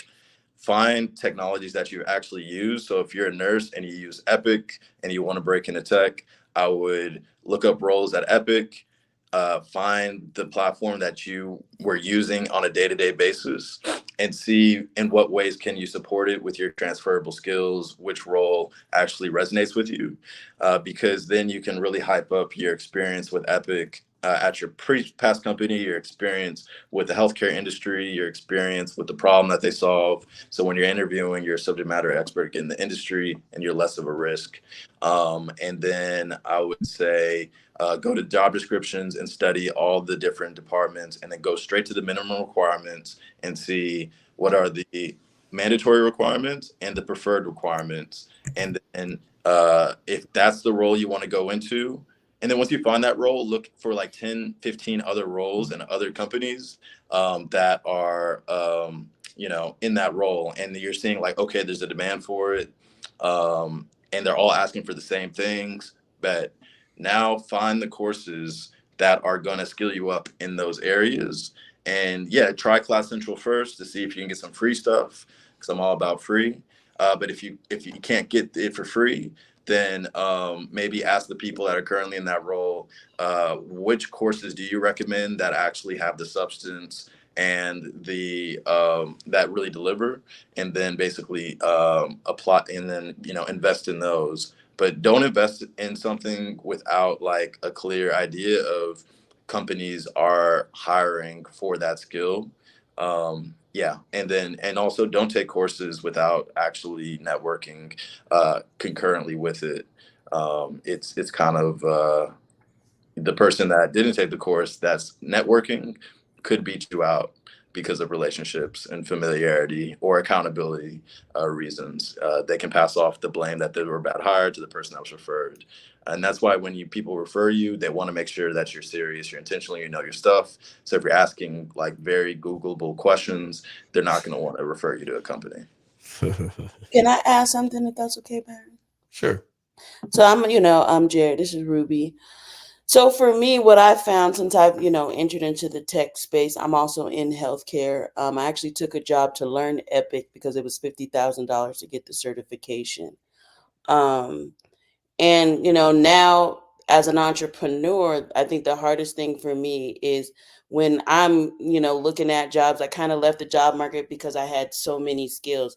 I'm at 2,000 systems that I know. And what I found is because I know so many different ones and I can do more, I'm using it a different way as an entrepreneur. So my question would be, as an entrepreneur, what would be the best route for me to take with all of my skills, with all of my certifications that I have? I work with more private sector. I have churches and things like that. So I'm helping people who are less tech savvy with their tech issues as well. That's where I'm seeing more of a kind of like a support expert for them. So that's kind of where I'm at with my skill sets as an entrepreneur, not necessarily looking for a job in the workforce. Yeah. I tend to try to simplify everything. Like, what is a problem and what is a problem that a lot of people have? And then what problem can you solve the most effectively? And then you can solve uniquely compared to other service providers. So it's kind of like a high level answer because it's like, without knowing your systems, but ultimately, like, what are the systems that most people have a problem with? And then how can you, identify the problem and solve it in a way that's more unique than others, and then market it as, I'm Ruby and I can help you solve this problem. If this problem costs you X amount of money, let's say this costs you $5,000 and missing out on sales, or $5,000 in productivity, or it costs your employees this much time. Once you implement my solution, we're going to be able to increase sales, decrease costs, decrease the amount of time your workers are having to focus on this, decrease the amount of missed revenue. And so if your value in terms of ROI is less than your service, then you should be able to sell that like crazy. And you got to just get to people that understand the pain of the cost, and then how you're able to basically solve that problem at a cheaper price. So that's kind of like my just sales thing, is like, if I'm selling a $250,000 product, I need to be able to justify $1 million ROI. You know what I'm saying? So that's how I would market it, and that's what I would do research on, is like, all right, what is the systems that are giving people the most problems, that are costing people the most money or hurting their business the most, and then start just marketing and socializing how you can solve that problem, or even evangelizing that problem. People might not even know they have that problem, and just once you let them know first that they have it, and they're like, oh crap, I didn't know I could be making more money. Yeah, you can, and only for this amount I can have you making that money moving forward. So yeah, that's how I approach it. Hopefully that makes sense.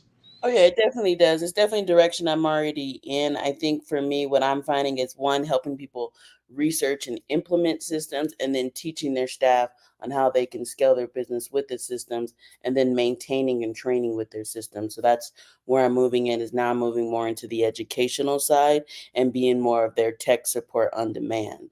Because that's where I'm seeing is, I found a lot of people that had multiple different systems going on, but they don't have the capacity or want to learn or the time to learn how to use it. So I'm like the person in between, doing the systems for them in the background, and then teaching their team members as their company grows. So thank you for that. I appreciate it. Yeah, and also, like, I would utilize podcasts. I would like apply to be speakers at certain events that, have your ideal customer profile at those events. Yeah, you know what I'm saying? Because I'm sure Byron and O'Neill get a ton of real estate deals because they're thought leaders on YouTube and they're educating. And so people know, like, all right, they know what they're talking about. Let's do a deal together, right? Or whatever the case is. So putting yourself out on social media, podcasts that are, evergreen and live forever, those also will create opportunities. Like I never apply to speak anywhere anymore. I just get hit up. And I get hit up because they saw me over here and they saw me speak over there. And so, like, I never asked to speak for anything. I never asked to be on podcasts anymore. Like, O'Neill kind of hit me up out of the blue, you know what I'm saying? So it's just like, once you start putting things out into the universe, people start coming to you. And so definitely recommend for the people listening, don't sleep on podcasts and creating your own podcast if you can't get booked on a podcast. And I'm definitely working on that. I think it's just, I was so busy focused on my skill set at first, and then my portfolio. Now with over 100 different industries that I've worked with, now I'm able to speak. So now, being around Byron O'Neill, helping them with their podcast, more people are learning about my skill set. So it's definitely in the future. I just got to find the time, because they got me booked. I did find a need. Yeah. No, sure. And you know how to do it now. So yeah, just sure. Anybody in the audience, man, just do it. Just do it. I didn't know what I was doing with my podcast. I just decided to do it, and it worked out. I didn't know what I was doing on Clubhouse. I decided to talk, and the thing that makes Byron and Neil really great as well, and why I always support these guys, and I think that they're always going to win, is they're showing up genuinely and authentically wanting to add value. You know what I'm saying? It's not for the cloud. It's not for the this or the that. Like, but at the same time, yeah, our time is money. So we're going to do things that provide us a certain ROI. But at the end of the day, as long as you are focused on bringing value, and putting that value out there, then the right people are going to want to actually like compensate you for that value, or it's going to create and turn into dollars. And so, I would just say, if you're in the audience, if you're a subject matter expert on anything, even if you don't want to do a podcast, just start recording yourself and sharing your thoughts at the end of the day about a deal that went well for you, or something you learned from, or a system you learned, or whatever the case is, and record it without expectation of posting it. So you don't have the pressure of trying to sound perfect and trying to make it sound great, right? But just start recording yourself every day so you get used to it. And then, you know, you watch one back and be like, yo, that's fire. I think that could help my people in my audience, and then post it. And it might only get 5 likes the first time and then 10 likes the second time. But once one of those posts goes viral, because you're dropping real value, and that's the key, actually drop real value, know what you're talking about. But if you know what you're talking about and it drops real value and it actually goes viral, then people start watching all your old stuff. And then if you have call to actions, they'll follow the call to action, and then it can start turning into a lead funnel. But if you just start off really with a value proposition and just like, I know this, so I'm going to share it, business will start to kind of come to you. So that's what I would say to tech entrepreneurs is, you know, not only have a product and a platform, but also have like thought leadership in the space. That will make people ask, like, what do you do? And it's like, well, I have this app that solves this problem. And then people are going to want to sign up, promote it, or have you on their podcast to talk more about it. Well, thank you so much. I appreciate it. You know, the This guys need help. So, yeah, no problem. This is my last question for you, Jared. What do you think is the biggest challenges in the tech industry right now? Biggest challenges in terms of that need to be solved, or the challenges to as an employee, or what? Challenges as an employee. Challenges as an employee. I mean, if you want to remote work in the past, it's going to be tough now. All the TikTokers and day in the lifers ruined it. It ruined the game, man. See how y'all be doing? Yeah, Ain't so give y'all nothing. The remote thing, I'm in the office right now, you know what I'm saying? Like, shoot, it is what it is, right? So no more of that. So that's a challenge. But beyond that, I would just say it's, I would say the biggest challenge is the amount of demand that's happening right now. People like myself and others that have made tech very popular. I think everybody and their mom's trying to get in there. And so it's kind of cluttering up the space for those that might have real intentions versus those that are just kind of applying for everything. So I think just the amount of applicants for roles is very challenging. And so if you're just doing cold applications all day, it's going to be a very low probability you're going to get actual look. So one thing that I would recommend is when you look at the job description, utilize things like ChatGPT and like post your resume in there, and then post the job description and say, analyze my resume, and based off this job description, let me know what critical skills are missing. And I'll list off all the skills that you're missing in your resume, and then start writing those in. Or if you want to be extra slick, be like, ChatGPT, rewrite my resume to include information from the job description in my bullets, and then it'll start like basically rewriting it for those bullets. But like, yeah, I would have AI for your resume, AI for your cover letter, and shameless plug, but not shameless.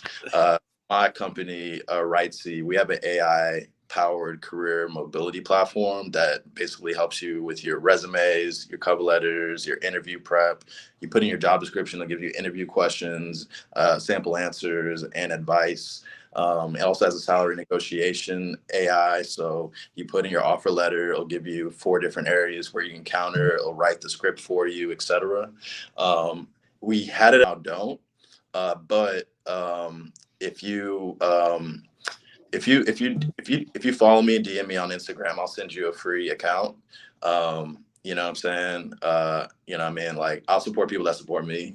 So just keep it real. And that's another thing, man. Like, if you're asking for like resources and you're not supporting, you look crazy here. Like, people asking me for stuff and they're not following me. I'm like, yo, what's going on? You know what I'm like, that's a free give, bro. Free. That's a slap.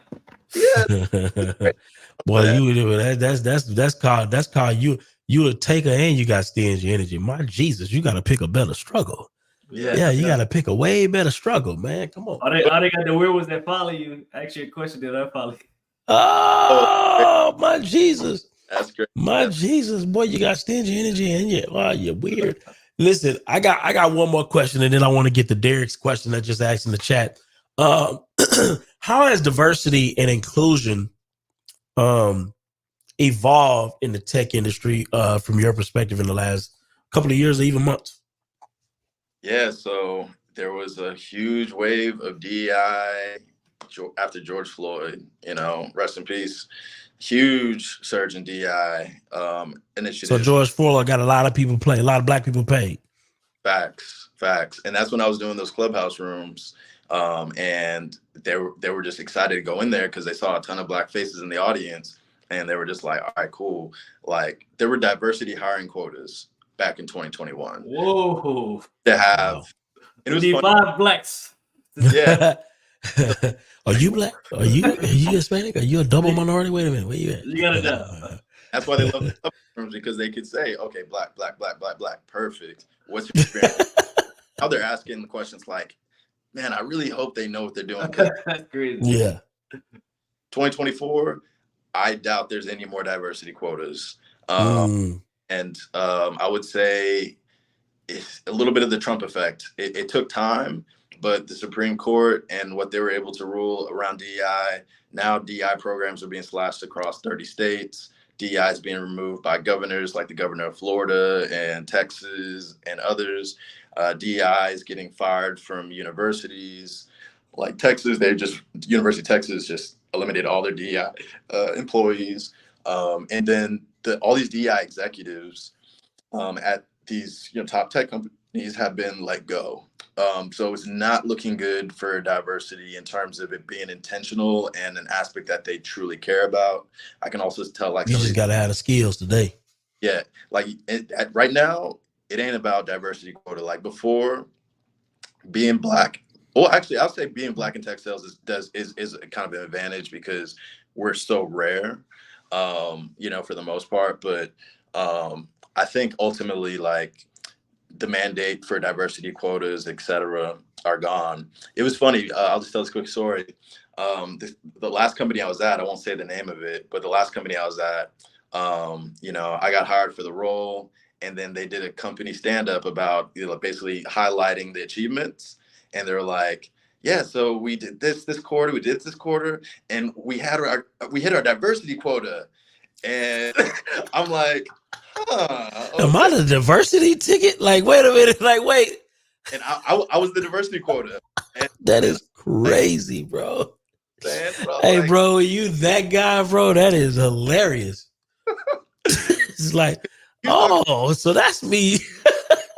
Yeah, I'm the only black person they hired, and so that is crazy. One black person, right? And so, and I was, in my mind, I was thinking like, dang, this interview process went quick. Like, yeah, dude, and it also helped though that my former VP was his former VP, so he my former VP, and like, yo, Jared's solid. He killed it with me. You'd be lucky to have him. And it was like, bet. So, last thing I'll say is this, because I know we got to go. Baron's got millions of dollars to make.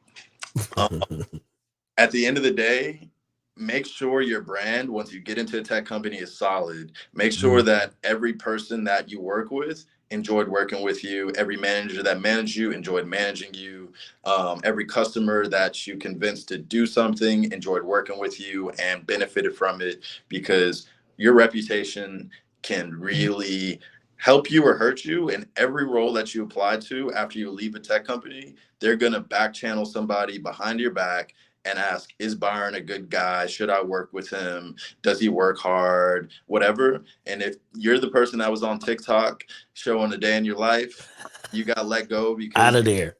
You're out. You know what I'm saying? They're going to be like, nah, man, that dude lazy. Like, he's, et cetera.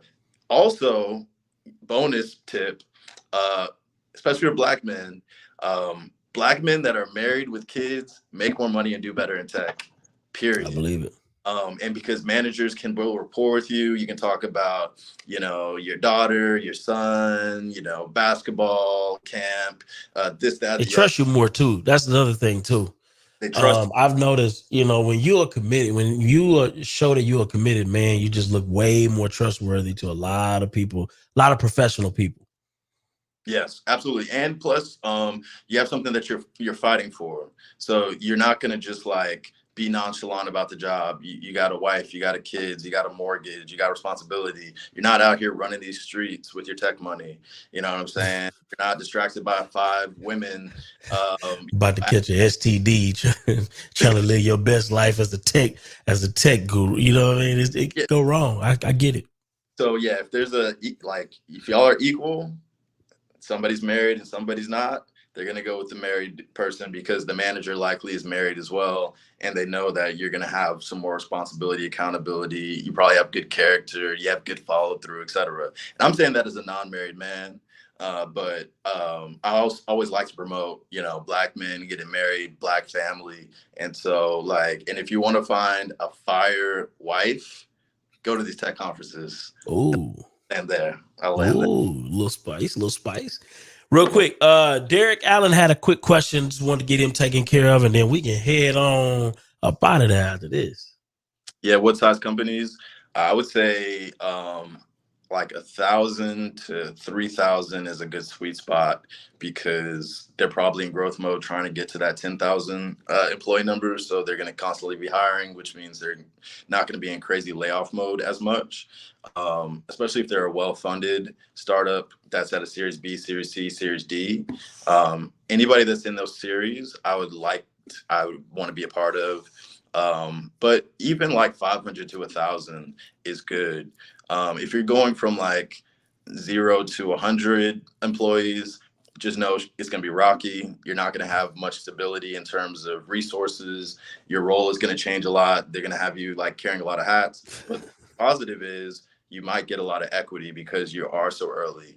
My startup has less than 100 employees. So I'm the only enterprise salesperson.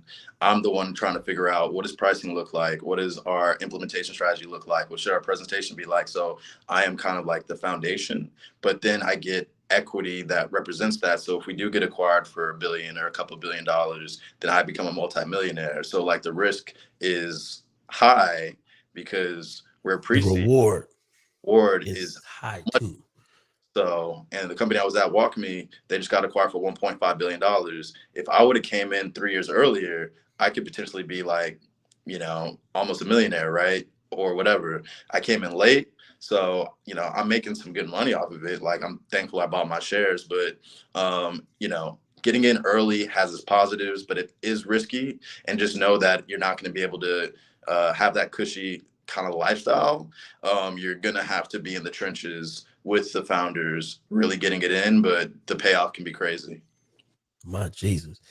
Man, listen, if you haven't already, make sure you hit the like button, hit the subscribe button.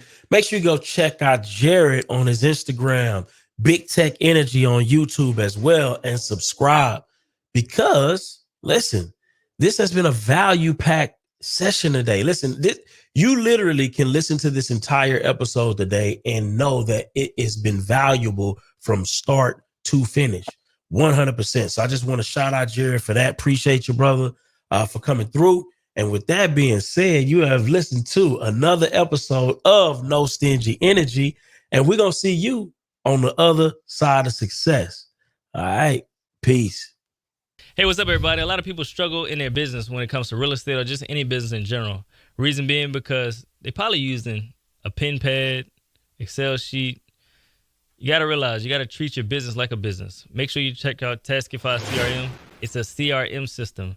It texts and drips campaign, email. You can actually sign contracts within your CRM. I use Taskify CRM. If you want to check out the CRM that I use right now, make sure you check out that QR code, scan it with your phone. It'll show you inside of what we're using today. If you want to take your business to the next level, check out Taskify CRM. Peace.